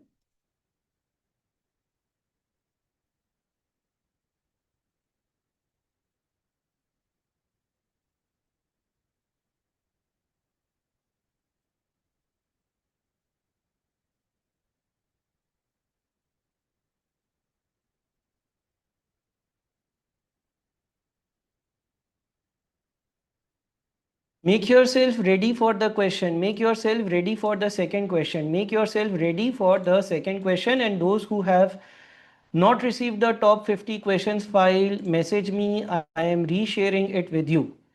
Those who have not received the top 50 questions file, message me. I am resharing the top 50 questions file with you. In the top 50 questions file, go to Google Drive link. In the Google Drive link, go to go to past papers and relevant material tab. In the past papers and relevant material tab, go to September December 2025 past paper folder. You will find the files over there. Okay.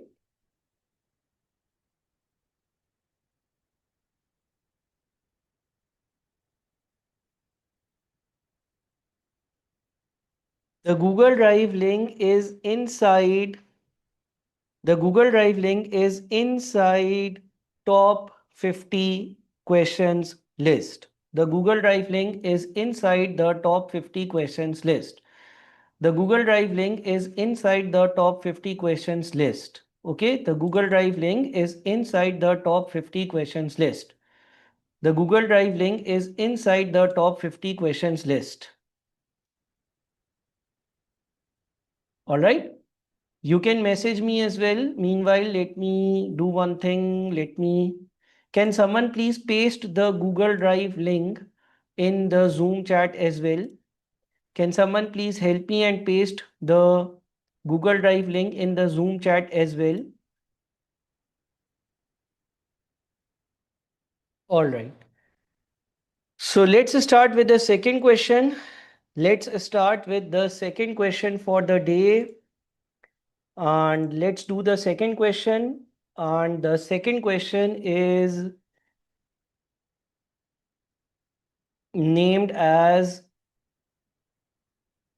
hell stock. Okay. Those who are not connected with me, do connect with me after the session. I will provide you with a lot of useful material. I am writing my WhatsApp number and right after the session ends, Do contact with me. Do contact me. I will provide you a lot of useful and relevant material that you need for AFM. Okay, my WhatsApp number is +971 58506 8907. Okay, my WhatsApp number is +971 58506 8907. So after the session, do contact with me. I will provide you the Google Drive link, some past papers, some other material. Okay, are you all ready for question number 2 now? We just discussed question number 1. So now are you all ready for question number 2? We just completed question number 1. We just completed question number 1. So are you all ready for question number 2 now? We did question number 1 and now we are going to do question number 2. All right?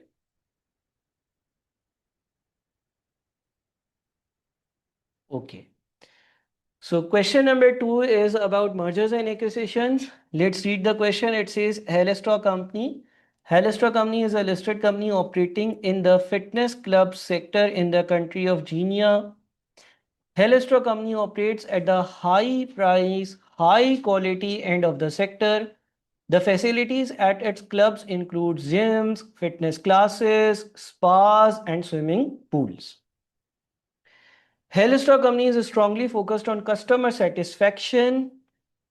A vital element in Helestra Company's approach to its customers is teamwork. It emphasizes customers working with instructors to develop individually tailored programs to help customers improve their fitness. Employees also work with other staff in teams to develop new services and upgrade existing services. Job satisfaction is high and staff turnover low. Recession in India has meant that lower price fitness clubs have gained market share. Okay. During recession, obviously that people move from luxuries to normal products at the expense of high-end clubs. Despite this, Helestra Company has maintained its competitive position. The economic outlook in Genia is now better, and one consequence is an increased willingness of customers to pay for a higher quality experience at fitness clubs. Helestra Company has previously grown organically but is now expanding by acquisition, rebranding clubs which it acquires as Helestra clubs. Okay, now in this question, Helstock is acquirer or target? In this question, Helstock is acquirer or target? Helstock is acquirer, correct? And this Marnell company is actually the target company. Okay, it says Marnell company is a chain of lower price fitness clubs which was established by Olympic medal winning athlete Jared Marnell, who is the chief executive and owns 90% of its shares.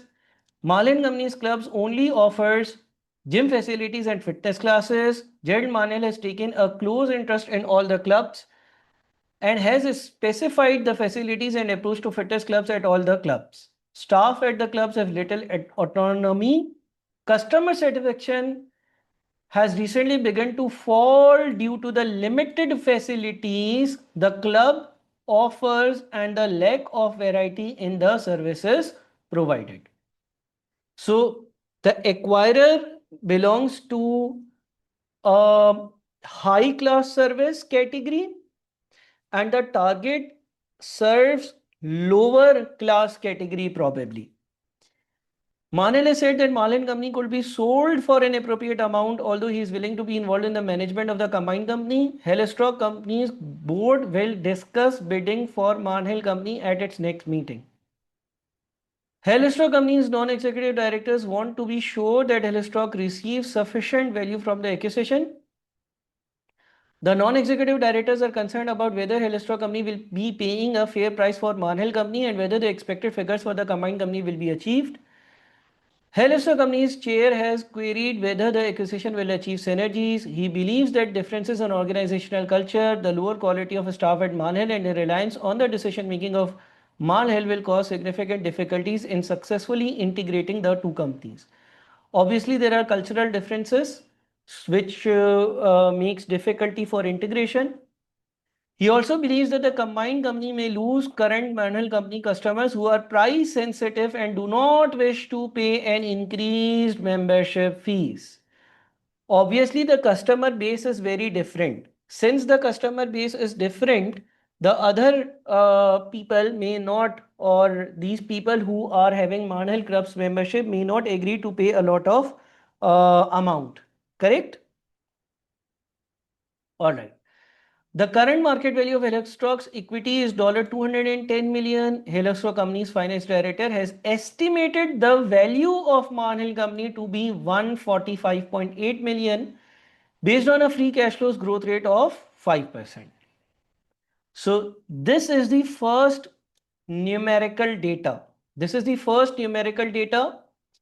You have the value of equity of acquirer, you have the value of equity of acquirer, you are given with the value of equity of the acquirer, and you are also given the estimated value of the target company. Estimated value of the target company is also given to you. Okay, is this clear? Is this clear? These are the first financial values that are given to you. Market value of acquirer and the expected market value of the target. Are we all together? Is it clear, everyone? Till this point, is it clear? If the acquisition of Malek company goes ahead, the revenue of the combined company in years 1 to 4 is forecast to be as follows. These are revenue values. Revenue, revenue, revenue, revenue. The revenue in year number 1 is expected to be the sum of the revenues in the most recent years of Helixstock and Malek company uplifted by 5%. So these are the combined revenue. These are the combined revenue of the new company. The expected combined revenues of the new company. Post-tax operating cash flows in each of years 1 to 4 are expected to be 22% of revenue, similar to the margins which Helixstock company has recently achieved. So what I will do is that if I take 22% of the stated values, if I take 22% of these stated values, if I take 22% of these stated values, I will get post-tax operating cash flows. Okay. Combined company will require additional investment in non-current assets of 7.5 million at the end of year number 1 and $0.45 for every $1 increase in sales revenue in each of years 2 to 4. Now $0.45 in $1 means how much percent? $0.45 for every $1 means how many percent? What percentage? 45%, yes or no? 45%. Okay, you have to take 45%. 45% of what? 45% of what? Is it 45% of revenue or is it 45% of increase in revenue? Yes, 45% of increase in revenue. Do remember this. And how do we calculate increase in revenue? In order to calculate increase in revenue, for example, year 2 minus year 1 revenue, or year 3 minus year 2 revenue, or year 4 minus year 3 revenue. Agreed? Okay, so this is the necessary capex. If you all understand the free cash flows, these are the necessary capex. Now, revenue, post-tax operating cash flows, and additional investment in non-current assets in each year after year number 4 are expected to be the same as in year 4. If I ask you what is the growth rate, what is the growth rate which will be applied from year number 5 onwards? Growth rate. Is there any growth rate? Is there any growth rate? Growth rate is, read this carefully, read this carefully, read this carefully. Revenue, post-tax operating cash flows, and additional investment in non-current assets in each year after year 4 are expected to be the same as year number 4. So the growth rate is 0%. The growth rate is 0%. The growth rate is 0%. For this particular working, there will be no growth in cash flows after year number 4. Now some students may confuse it with this. So the question is stated that while they were calculating or estimating the value of Mal Hill company, the individual company, they use the growth rate of 5%. Okay. This growth rate of 5% was used to value the target company.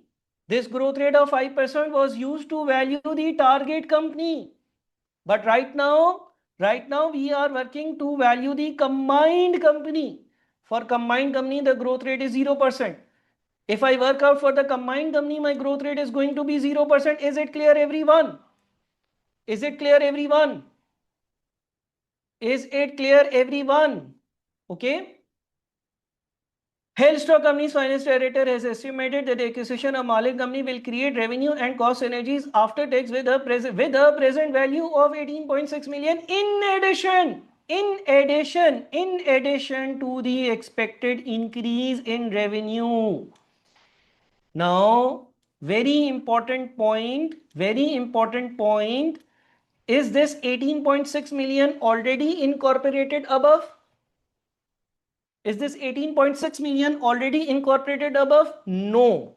Why? It says in addition. So actually they are saying whatever you have above plus this value. Okay. Now, this is it itself present value. This is not a cash flow.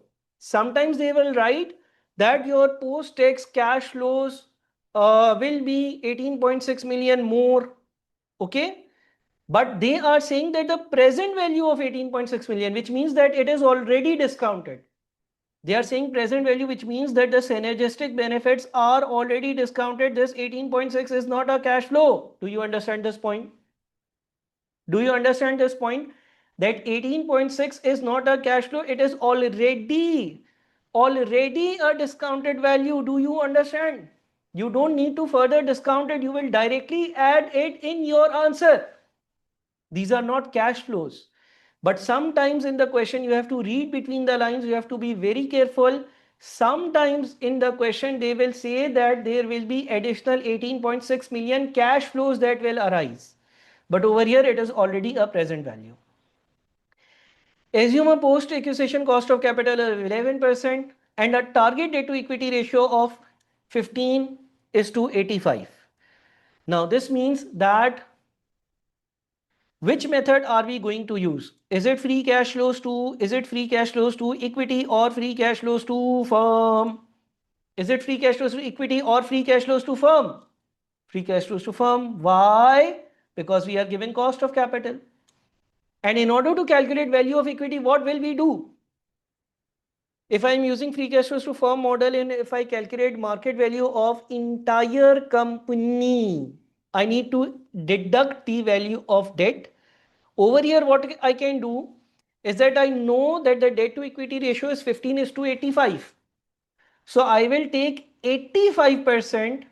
I will take 85% of the total value. I will take 85% of the total value. Yes or no? Yes or no? I will take 85% of total value. 85% of total value is equity. 15% of total value is debt. So I will take 85%. Jared Manhel has indicated that a cash offer of 160 million will be acceptable to Manhel Company's equity, which means, now listen carefully, which means they are asking us to compensate them for 160. And we have estimated the value of the company as 145.8. We estimated the value of target company as 145.8. We estimated the value of target company as 145.8. But they are asking us to pay them 160. Are they asking us any premium? How much premium are they asking? As per my perspective, they are asking me some additional amount, which will be 160 minus 145.8. So what is 160 minus 145.8? What is 160 minus 145? 14.2. As per my angle, if I see something valued at 145.8 and if they are asking me to pay them 160, as per my angle, they are asking me to pay 14.2 extra as a premium charge. Okay. It further says Hello Company's board believes that Hello Company shareholders will expect a gain of at least 15% of the current equity value of their shares from the acquisition. Now the question, calculate the percentage gain in the value of Hello Company shares with and without the expected revenue and cost synergies. What were the expected revenue and cost synergies? 18.6. 18.6. Discuss the concerns which may be raised by the non-executive director about the calculations in A, which means that if you have taken certain assumptions, you have to write those.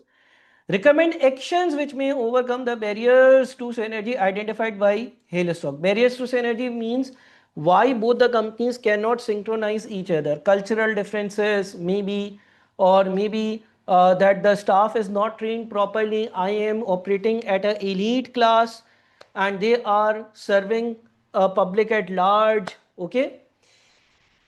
So, do you have Excel file for this specific question as well? Yes or no?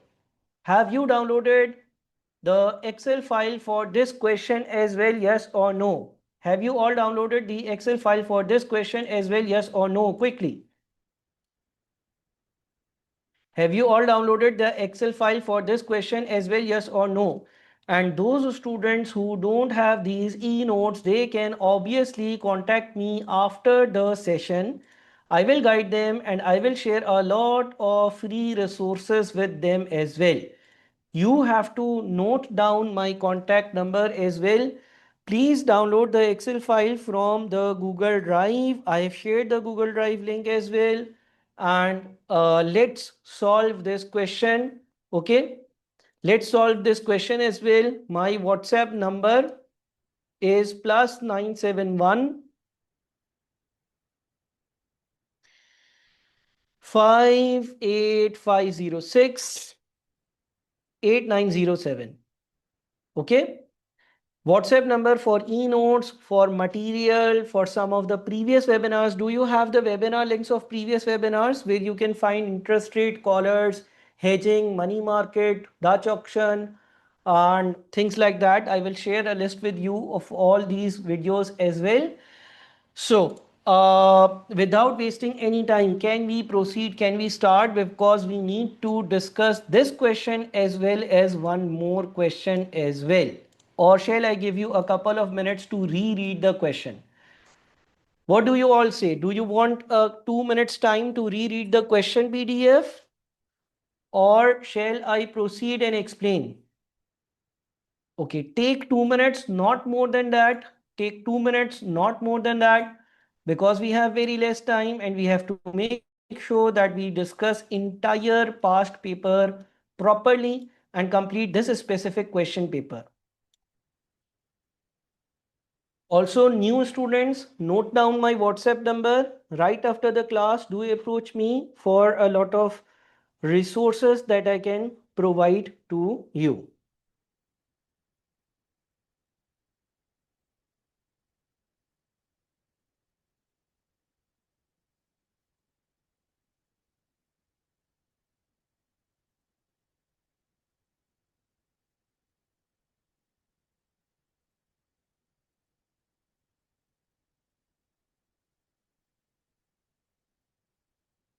Quickly reread the question. I cannot give you a lot of time. 1 more minute.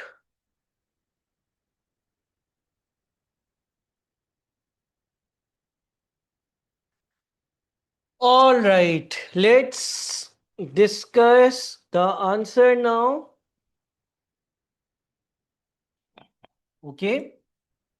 It is a very easy question, not a difficult one. Shall I proceed?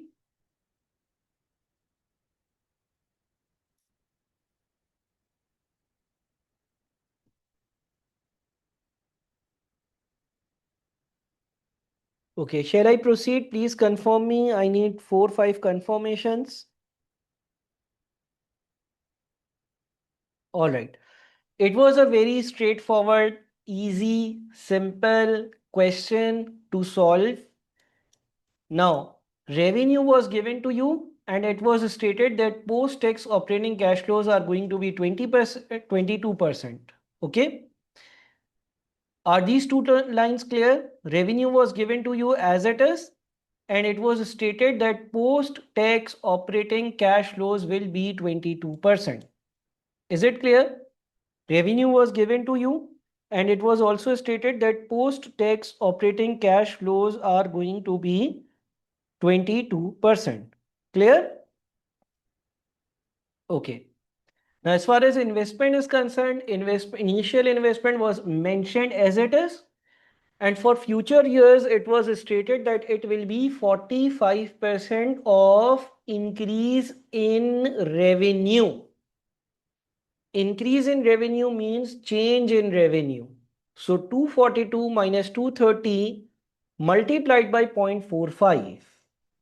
And likewise for year 3 and year 4 as well. Is it clear?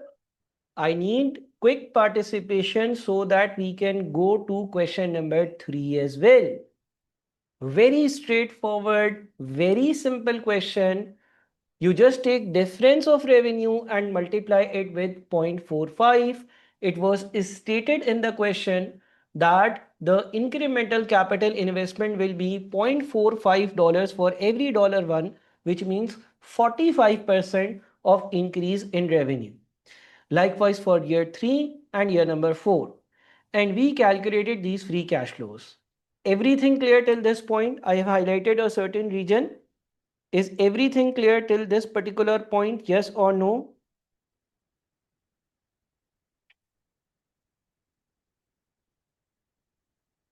Excellent. Now the question also stated that for whatever free cash flows we have, at year number 4, we will have same cash flows at year 5, year 6, year 7, year 8, year 9. Okay. So what I have done is that I have applied the perpetuity formula, that is R over I. I have applied the perpetuity formula, that is R over I. Do you all understand? R over I, the perpetuity formula. If you have same cash flows at year 4, 5, 6, 7, 8, 9, 10 and so on, and if you apply R over I, R over I gives you the value at year number 3. Clear? Is it clear? Year 4 free cash flows are 52.88, and year 5 will be 52.88, year 6 will be 52.88, year 7 will also be 52.88. It was stated in the question. So we applied R over I. Applying R over I means that we calculate the year 4, 5, 6, 7, 8, 9, 10, 11, 12 cash flows, and we have brought them to year number 3. Is this clear? Any confusions in this gray area, in this gray highlighted area, please ask me. Also, this specific concept is also part of the mini concepts tab. Clear till this point? Yes or no? Clear till this point? Yes or no? Clear till this point? Yes or no? Okay. Now we have the total values. We discount them using the given rate. So we get the present values. These are the total present value of free cash flows. Okay. Okay. Let me re-explain. Charity, please confirm me if you have watched the discounting video under the mini concepts tab. I have applied the perpetuity formula, that is R over I. If I have same cash flows every year in year number 4, 5, 6, 7, 8, 9, 10 every year, and if I apply R over I, these values come to year number 3. Why did I bring them to year number 3? So that I can multiply them with year 3 discount factor to bring them at year 0. If you want, you can separately work them out as well. There are more than one techniques to discount the same cash flows. If you prefer discounting them and bringing them directly to year 0, that also is fine. What I did is that I brought all year 4, 5, 6, 7, 8, 9, 10, 11, 12 and so on, all the cash flows to year 3. I added them with year 3 cash flows. I multiplied it with 3 years discount factor and brought them to year 0. How many of you are clear with these workings? Is it clear? I need 30 to 40 confirmations. If I have 30 to 40 confirmations, I will move forward.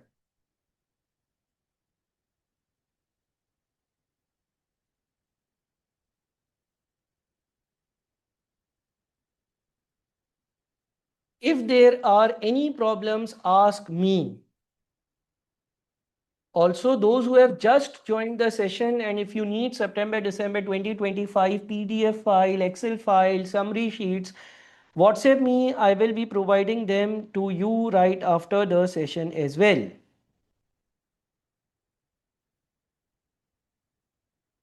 All good?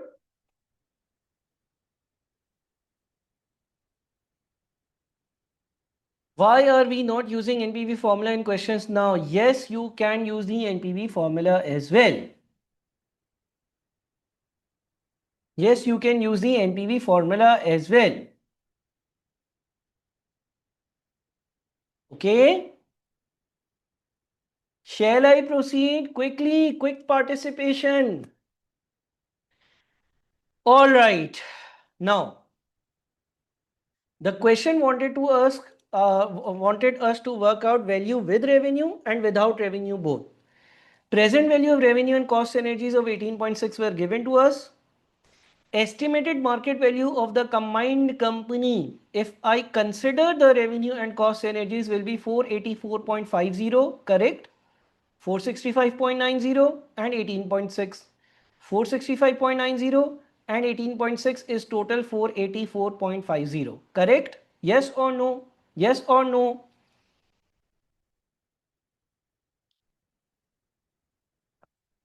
Okay. Now, we have applied which model? We have applied which model? We have applied which model? We have applied free cash flows to firm model. So if we have applied free cash flows to firm model, what we need to do? If we have applied free cash flows to firm model, we need to take 85%. Correct? Yes or no?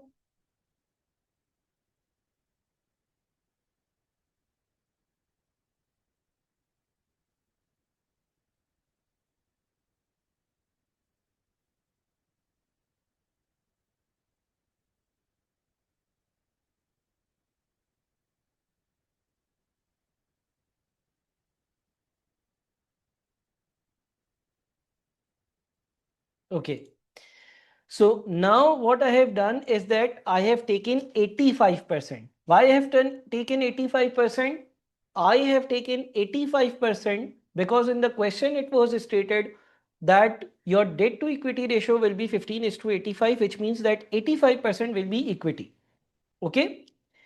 Now, current market value of Hale stock was given. Estimated value of Manhil was also given. So these both are pre-acquisition values. How do we calculate the additional value created? Value of the new larger combined company minus value of the individual companies. I repeat, value of the new combined larger company minus value of the individual companies. Yes or no? Value of the new larger combined company minus value of the smaller companies gives us the additional value created, which is 56.03. Agreed? Now, in the question it was stated that gain to Marhil company shareholders will be 14.20. Why 14.20? They were willing to sell their business to us for 160 and we have valued them as 145.80. So this is the amount of gain that Marlin Company shareholders will get. If this is the total incremental additional benefit, this is the value that the shareholders of Hell stock will enjoy. Correct? Yes or no? Any confusions? And I really hope that you all have these things with you. I hope that you all have these files with you. Yes or no?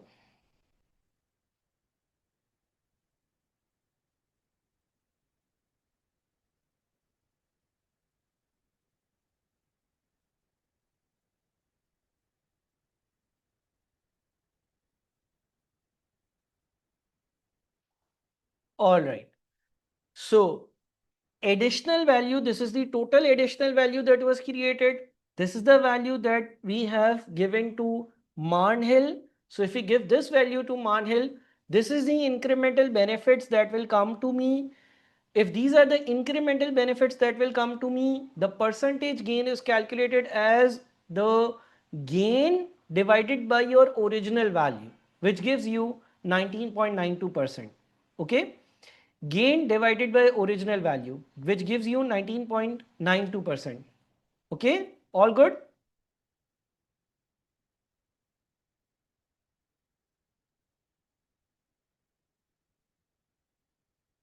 All good? Now, are you all clear with these workings? Are you all clear with these workings? Yes or no? Okay, cell C19, cell C19. Okay, this is the same value that we worked out while we were reading the question. Manhil company was asking us to pay them 160. We have valued them as 145.80, which means that they are asking us 14.20 extra over and above their current estimated value. And if someone is asking us to pay us more than their current estimated value, it is premium. Is it clear now? Quickly, quickly, quickly. Is it clear? Okay, excellent. Those who have just joined, note down my WhatsApp number so that you can WhatsApp me later. Okay, now let's work value without revenue and cost synergies. In this case, we will directly take 85% of this value. In the second case, we will directly take 85% of this value. Why will we take directly 85% of this value? Because in the second case, we are supposed not to consider this 18.6. So the equity value of the combined company will be 85% of 465.90. Equity value will be 465.90 into 85%. 85 because the debt to equity ratio was given as 15 is to 85. This time additional value created, again value of the new bigger company minus the value of the two smaller company gives you the additional value that is created. Clear? So this is the total additional value created. Not clear? Okay. How do you calculate the additional value created? It is the value of the new company. It is value of the new company less value of the two companies pre-acquisition, pre-merger. Isn't it?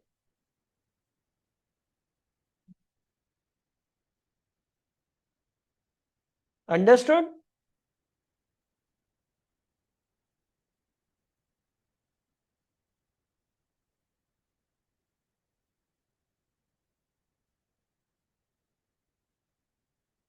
All good? Glory, you asked me that it is not clear. Is it clear now? Value of the new company minus value of the two companies pre-merger.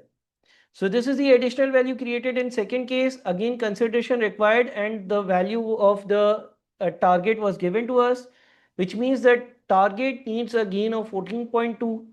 Residual will come to us, which is in terms of percentage 12.39%. Are these workings clear? Quickly confirm me.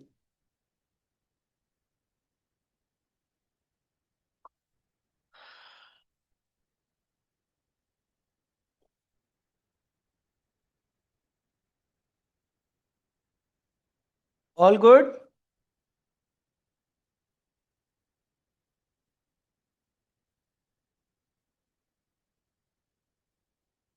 All good? Please confirm me.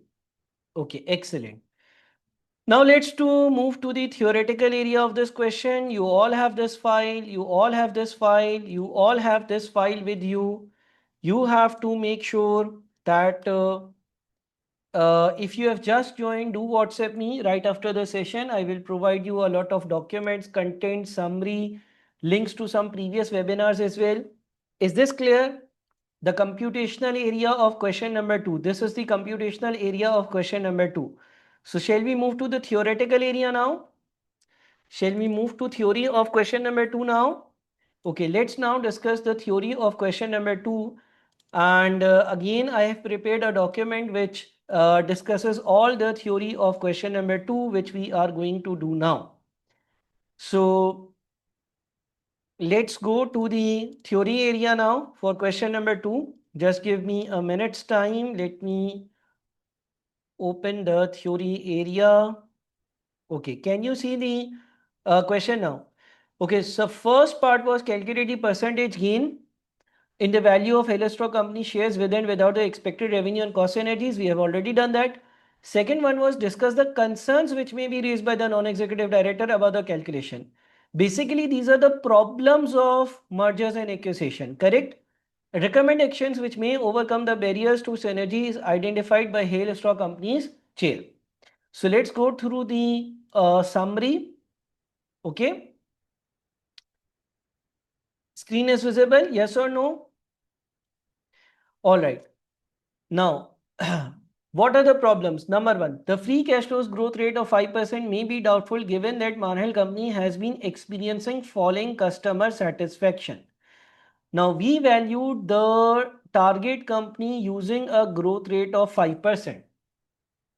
So, the first problem is that this estimate might be incorrect. The non-executive directors may also question the projected increase in the revenue of the combined company each year. We have calculated the revenue increase each year, but it is questionable. It is maybe based on certain assumptions which may be untrue. Being able to maintain margins at Stock's current profit margin may also be questionable. Although Marhel Companies Club's profit margins may be increased through higher prices, cost may also increase through having to pay more to better qualified staff who will provide a higher quality service. Now, Stock was someone operating at a higher quality service. So definitely your costs are going to increase as well. The calculations of the equity value will also depend on the target gearing ratio of 15:85 being achieved. It is again questionable whether this particular ratio will be achieved or not. If gearing is higher than expected, the equity value will be lower. Non-executive directors may also doubt whether synergies have been estimated accurately or share the chair's doubts that any synergies will be achieved at all. Okay. So again, you have to write the problems, you have to write some assumptions which you have taken in these calculations which you feel may be incorrect. Then how to solve these problems? So you can simply go through these wordings once, okay? Review this answer and then we will move to question number 3. Be quick so that we can do question number 3 as well. All right, so now can we move to the third question of the day?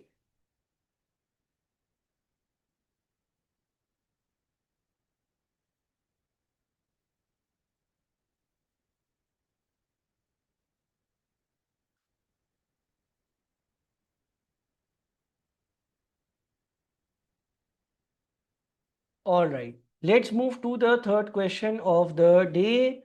You can reread the theory a couple of times and ask me if you have any queries later. Now, are you all ready for it?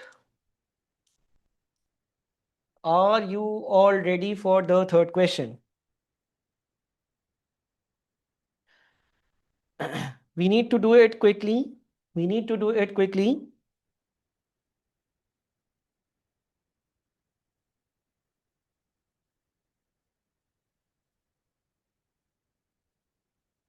All right. Are you all ready? I need some confirmations. I need some confirmations. This pertains to the foreign currency hedging area. Okay, this pertains to foreign currency hedging area. Again, I assume that you have completed a lot of content from the portal. Again, I am assuming that you have completed a lot of content from the portal and you all have the basic idea of hedging. Yes or no? You all have basic idea of hedging?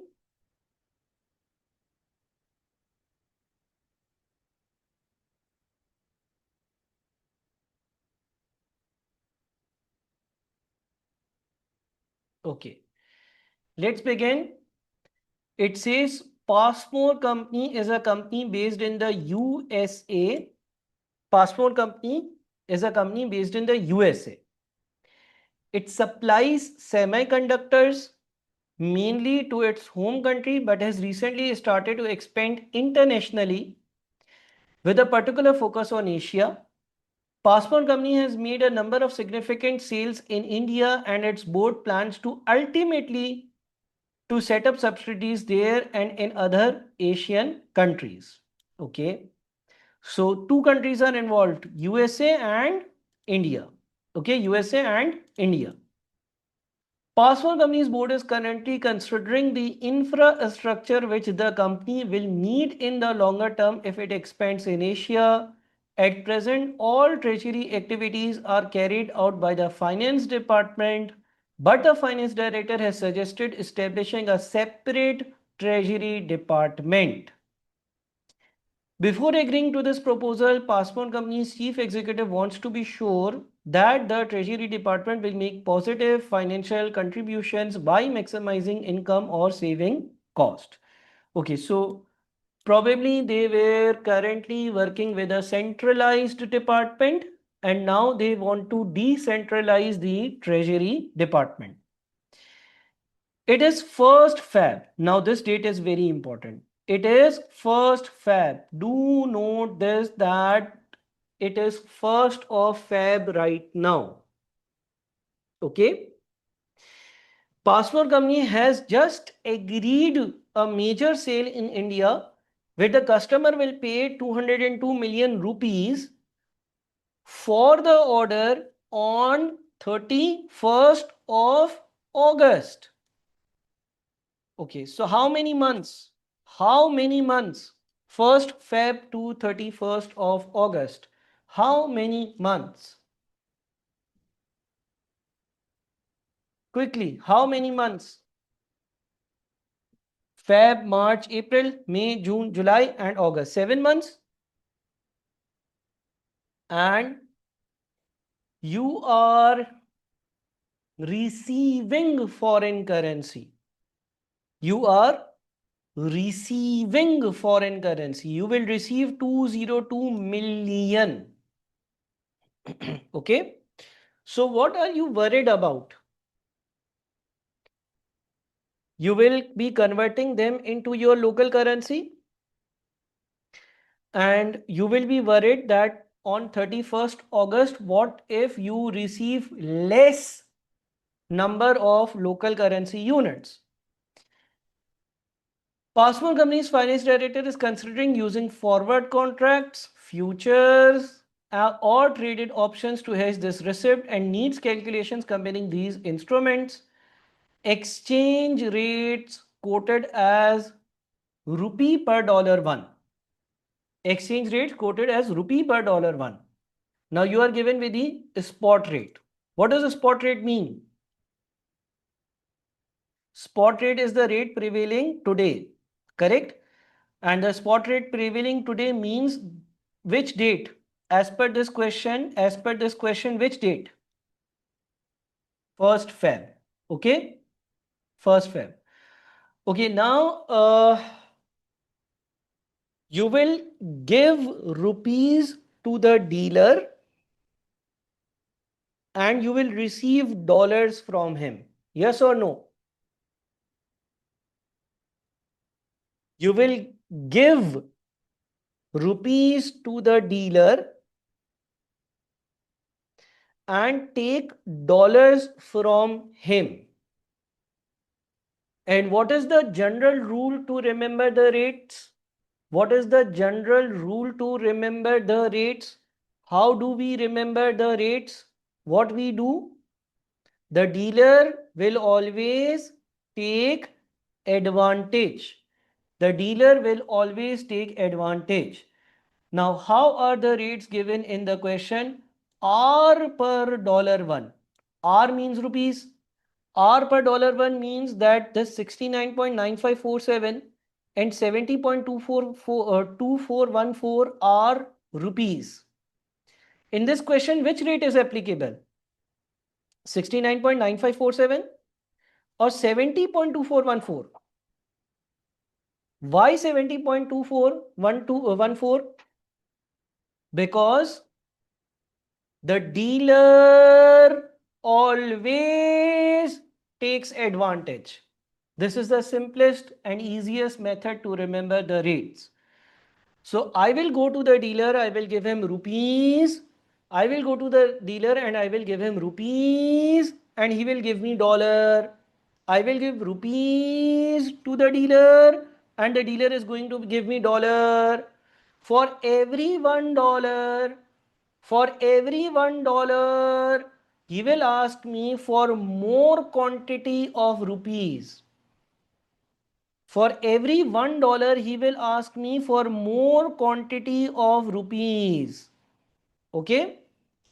If I go to the dealer, I say that I want dollars. I am giving you rupees that I have received from someone in the foreign country.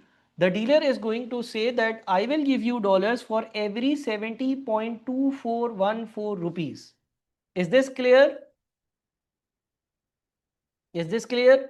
The dealer always takes advantage. This is the simple and the easy method. So, for every 70.2414 rupees that I give to the dealer is going to give me dollar number one, dollar one. Okay. And these are the 7-month forward rate. So, 70.8500 is the relevant rate. Is this clear, everyone? Is this clear, everyone?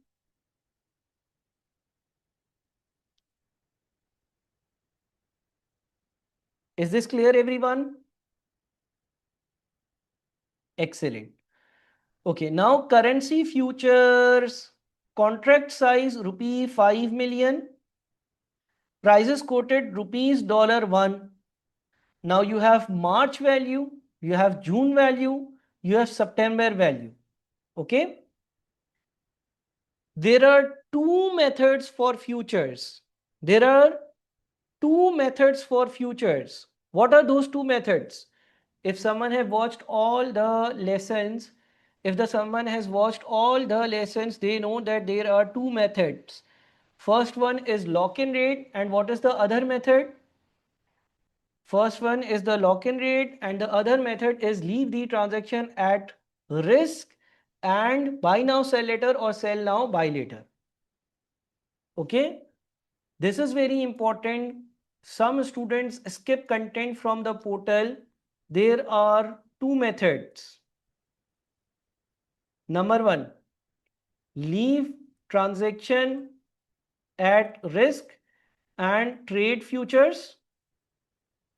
Number two, lock-in rate. Okay, when is method number one applicable? When do we apply method number one? If you have completed content from the portal properly, all the 6 steps that I notified, you may know from Fronger company question, when do we apply the first method? For first method, what will be the hint in the question?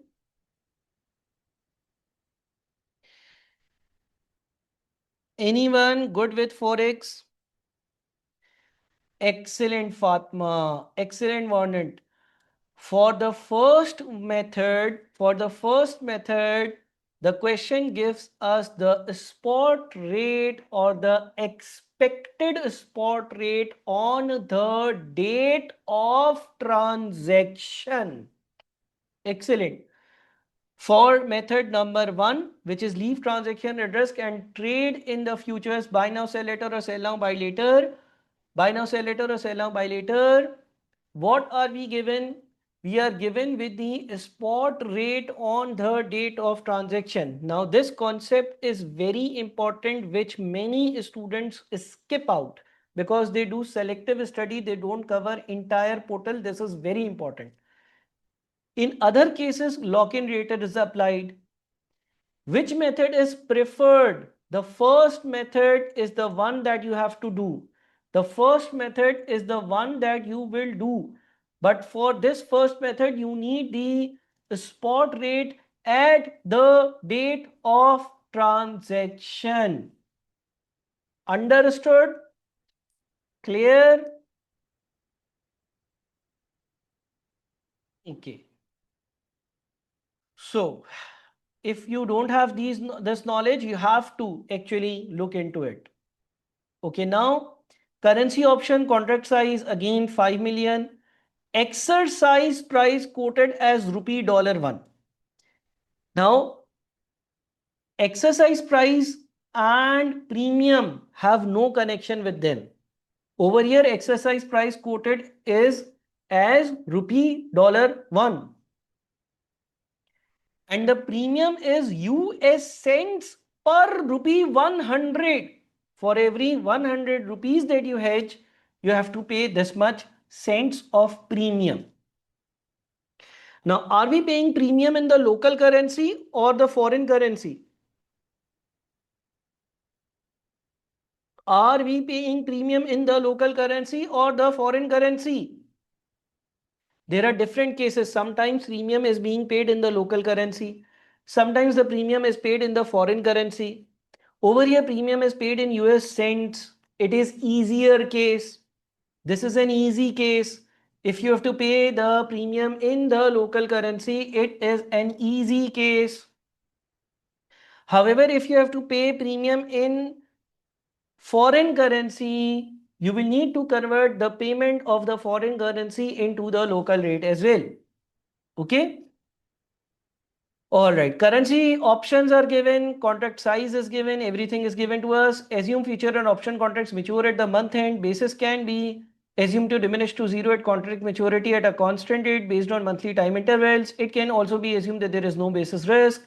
Calculation should assume that the options are exercised. Calculation should assume that the options are exercised. Calculations should assume that the options are exercised. Okay.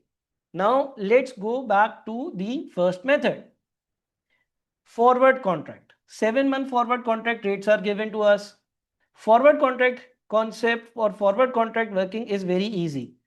Do you all agree?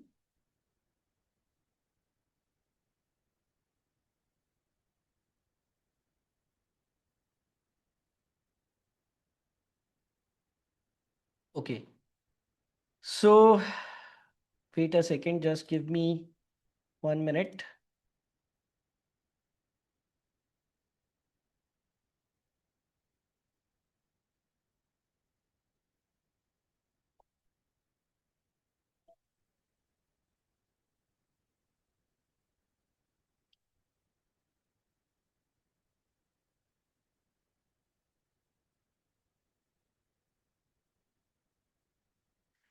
Okay, so this is the third question. Can you all see the screen now?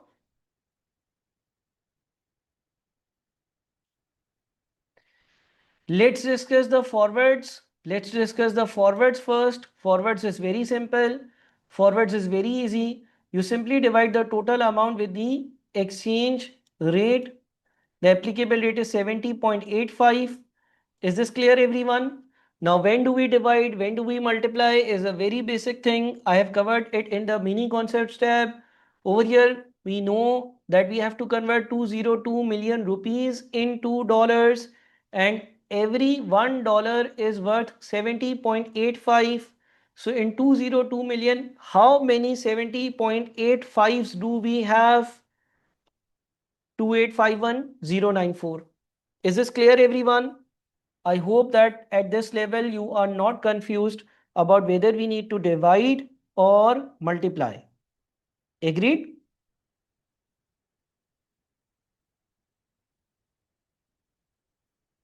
All good? Clear? Everyone? I have discussed things in the meaning concepts tab in which I have also explained when you divide and when you multiply.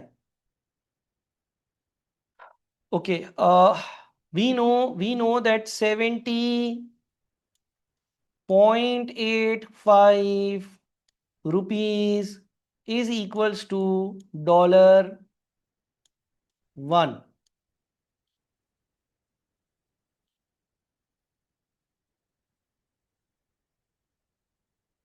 Okay.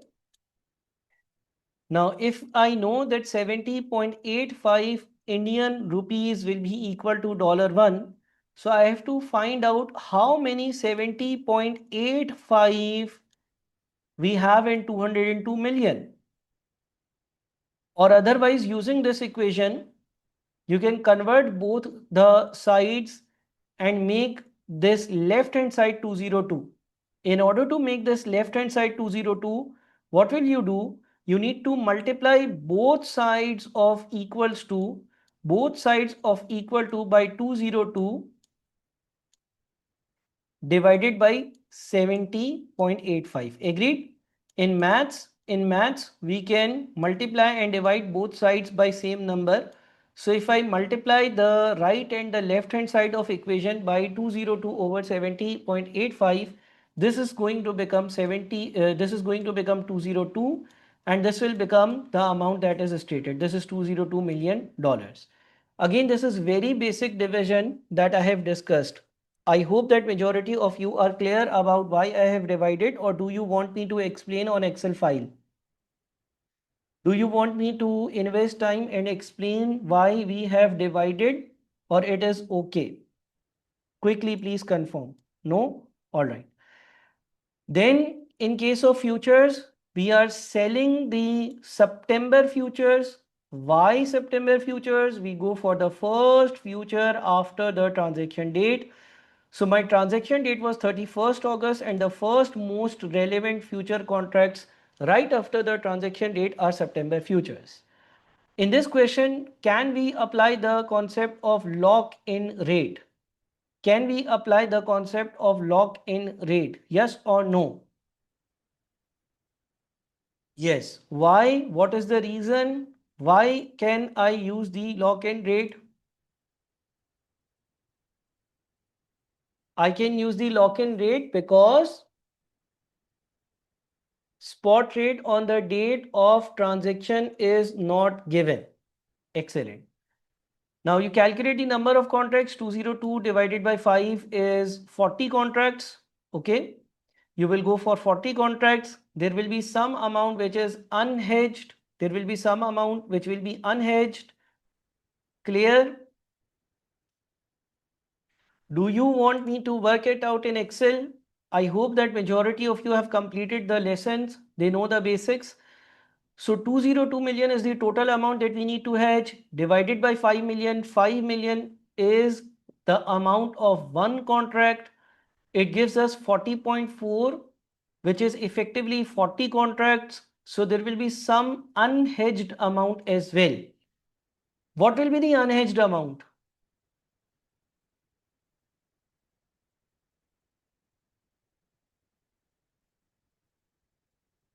0.4 contracts, and each contract is of 5 million. So in terms of value, how much?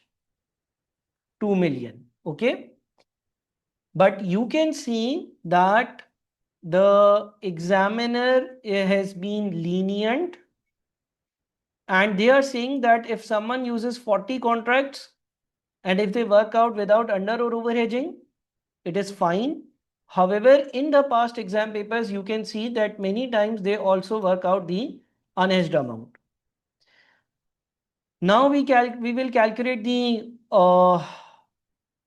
applicable lock-in rate. Correct? No, we cannot, because 40.4 is more near to 40. Okay. Now what we need to do? We need to calculate the lock-in rate. Yes or not? Yes or no? And for lock-in rate, what do we need? For lock-in rate, in order to calculate the lock-in rate, if I go back to the question, wait a second, just give me 1 minute's time. Okay, what do we do? How do we calculate the lock-in rate? In order to calculate lock-in rate, we pick two rates, correct? Now, what two rates can I pick over here in this question? What two rates can I pick over here in this question? I can pick two rates, one after the date of transaction and one before it, correct? One after the date of transaction and one before it. What the ACCA examiner has done, let's see what two rates they have picked. They have used the spot rate and a futures rate. Okay. So effectively they have picked up 70.2414 and 70.9550. You have to pick one value before the date of transaction and one value after the date of transaction. Now there are multiple methods, there are multiple techniques to calculate lock-in rate. Okay. Carefully follow what I am doing over here. Now let's say we pick 70.2414 and 70.9550. So you first write 70.2414. 70.2414 is at what date? 70.2414 is at what date? 70.2414 is at what date? Quickly. Hello. 70.2414 is spot. Spot means 1st of Feb. Yes or no? Spot means 1st of Feb. Excellent. Now we know that 70.2414 will become 70.9550. 70.2414 will become 70.9550 in how many months? 8 months. Okay. And is it increasing or decreasing? 70.2414 will become 70.9550 in 8 months time. If 70.2414 will become 70.9550 in 8 months time, it is increasing. So we first calculate monthly increase. How will we calculate monthly increase? We put a bracket 70.9550 minus 70.2414. Now the difference 70.9550 and 70.2414 is the total increase over 8 months. This bracket 70.95540 minus 70.2414 is increase over a period of 8 months. 70.9550 minus 70.2414, the values in the bracket, this bracket shows increase over a period of 8 months. Agreed? If I want to calculate monthly increase, what will I do? If I want to calculate monthly increase, I will divide it with 8. Okay. If I divide this value by 8, I get monthly change. Now, my transaction date is 31st of August, which means that from Feb, I have to go to March, April, May, June, July, August. Okay. From Feb, uh, end of Feb, end of March, end of April, end of May, end of June, end of July, and end of August. So how many months? How many months? 7 months. So I will multiply it with 7. Understood? This is how you can work it out. So can someone actually check what is the answer?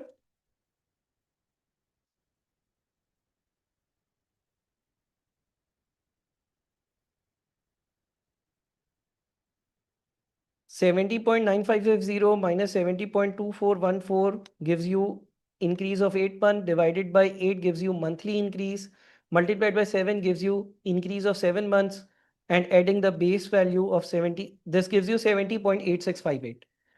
70.8658. Is this clear? Is this clear? Is there any problem in this one? Please talk to me. There are more than one methods. There are more than one methods to calculate the lock-in rate. I have applied one method. I started from the value of Feb, and from this value of Feb I am moving towards August. But the two values that I do have are of today and September. Okay, let's do one more thing. What if someone uses the June and the September rate? So June rate is 70.6874 plus the June rate of 70.6874 is increasing and will become 70.9550 in how many months? July, August, September. 3 months. So 70.9550 minus 70.6874 divided by 3. Divided by 3 gives you monthly increase multiplied by 2. Is it giving you a same answer or a different answer? It may give you a different answer, but if you are logically correct, they will give you full marks. Same or different? 70.8658. All good? Any confusions?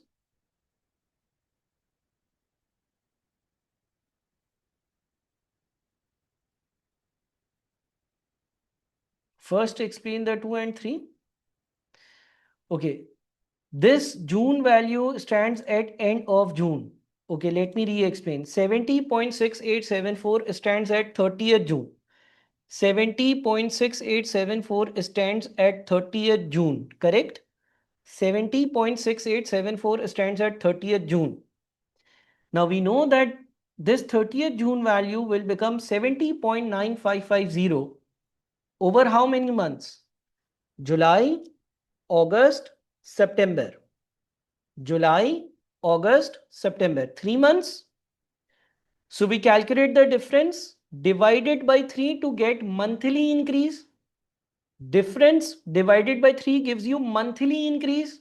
And then we have to move to 31st August, which means we have to add 2 months difference in this value. Clear?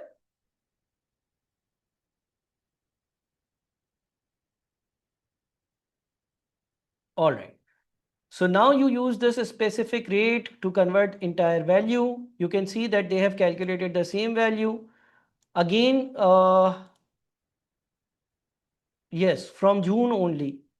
Okay, then the third one was about options. Okay, for options you are paying a premium. For options you are paying a premium. Now, where is the question?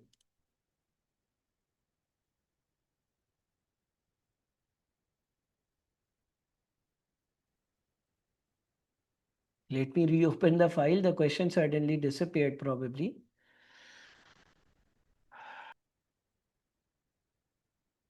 Finally, let's deal with the options. Now for options, number of contracts are calculated in same manner.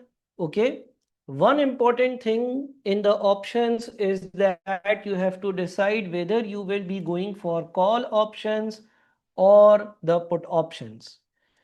Now tell me, will we go for call option or will we go for put option? Tell me, will we go for a call option or a put option with logic? With logic. What is the reason for call or put? How do we decide? How do we decide whether we have to go for a call option or we have to go for a put option?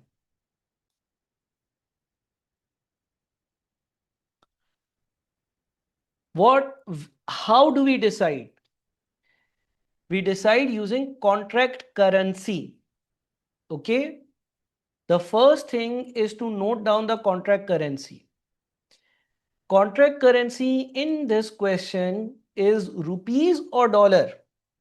The first thing that you will ask yourself is whether the contract currency is rupees or is it dollar. It can be rupee, it can be dollar. Both cases are tested in past paper. Okay. So the first thing, listen carefully, listen carefully. Please don't apply your own logic and methods. Listen to me carefully. The first thing is you will note the contract currency. Over here, contract currency is rupees. Can it be dollar? Yes. In the past papers or in your exam paper, it can also be dollar. It can also be local currency. Over here, contract currency is rupees. Now, once you have identified the contract currency, think it like that. Do you want contract currency or do you want to sell contract currency? Do you want contract currency or do you want to sell contract currency? You want to sell contract currency to buy your local currency, which means you have to put. Put means sell, but what? Contract currency. Okay. If you want to sell contract currency, you will go for put options. If you want to sell contract currency, you will go for put options. Contract currency is rupees. I want to sell contract currency to buy more local currency, which means I will go for put option. Is it clear, everyone? How do we decide whether it is a call or a put? It depends upon the contract currency. If you want contract currency, call option. If you want to sell contract currency, put option. So over here, I want to sell contract currency so that I can get my own currency. What if the question said that contract size is $5 million? What if in the same question, everything being same, what if the question stated that the contract size is $5 million? I will go for call option. Why? Because I want contract currency. If my contract currency is dollar, if my local currency is dollar, I want that. Okay. So always remember that when you are deciding call or put, the first thing is to note down what the contract currency is. Okay, now my transaction is 31st August. So we go for the first available option contracts right after the transaction date. This 2.42 is cents. And there are 100 cents in $1. So effectively this is 0.0242 dollars. Okay, because the question stated that the premium is in US cents per 100 rupee. For every 100 rupee that you hedge, you need to pay this much of cents, or you can say $0.0242. So we decided contract currency. Once we decided contract currency, things become easy.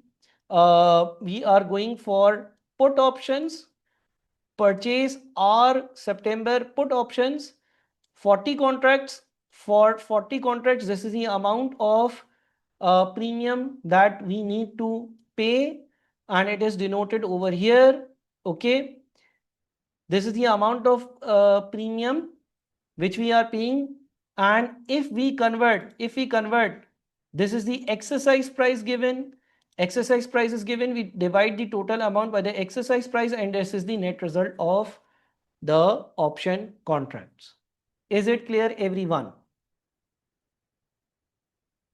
Okay. Finally, there is conclusion and there is some theory, and I will provide this document to everyone. You will read this theory right after the session and do talk to me. If someone joined the session late, you have to WhatsApp me. I will provide all the notes, all the handouts.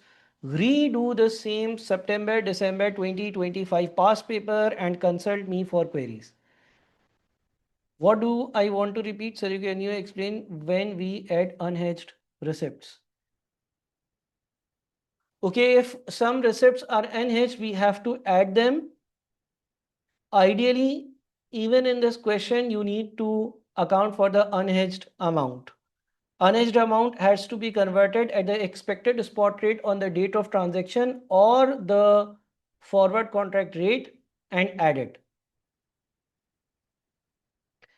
What do you want to know in options warrant? Okay, is majority clear? Some of the students are probably still covering the lessons and they might be struggling. But is majority clear? Because I have another session. I need 20 to 25 confirmations. Can around 20 to 25 students confirm me? Can 20, 30 students confirm me if these things are clear? As far as theory for the third question is concerned, I will appreciate if you read this theory a couple of times and come back to me if you have any problems.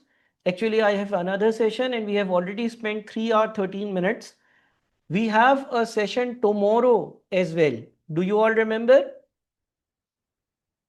And you can always WhatsApp me to obtain the September December 2025 files. I will be replying to everyone. We will decide agenda for tomorrow. You all can recommend me the relevant agenda on my WhatsApp number. I will go with the majority. Today I felt that September December 2025 is a recent past paper, so let's solve entire paper. And now you have to solve again, and you have to solve it again right now. Don't delay. Okay, so that since things are fresh, you can actually glue up and you can consolidate all your concepts relevant to this paper.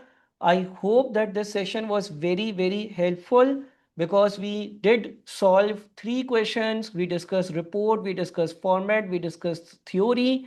Yes, question number 3 theory is pending that I am giving to you. Please cover it and come back. Okay. So see you all tomorrow. Tomorrow I will go with what majority recommends. Make sure that entire portal content is covered. All the lessons from the portal are covered. There is a lot of free content available as well. So if you are someone who is not enrolled, do contact to me tonight, probably between 8 and 9 p.m. Thank you and take care everyone. Bye.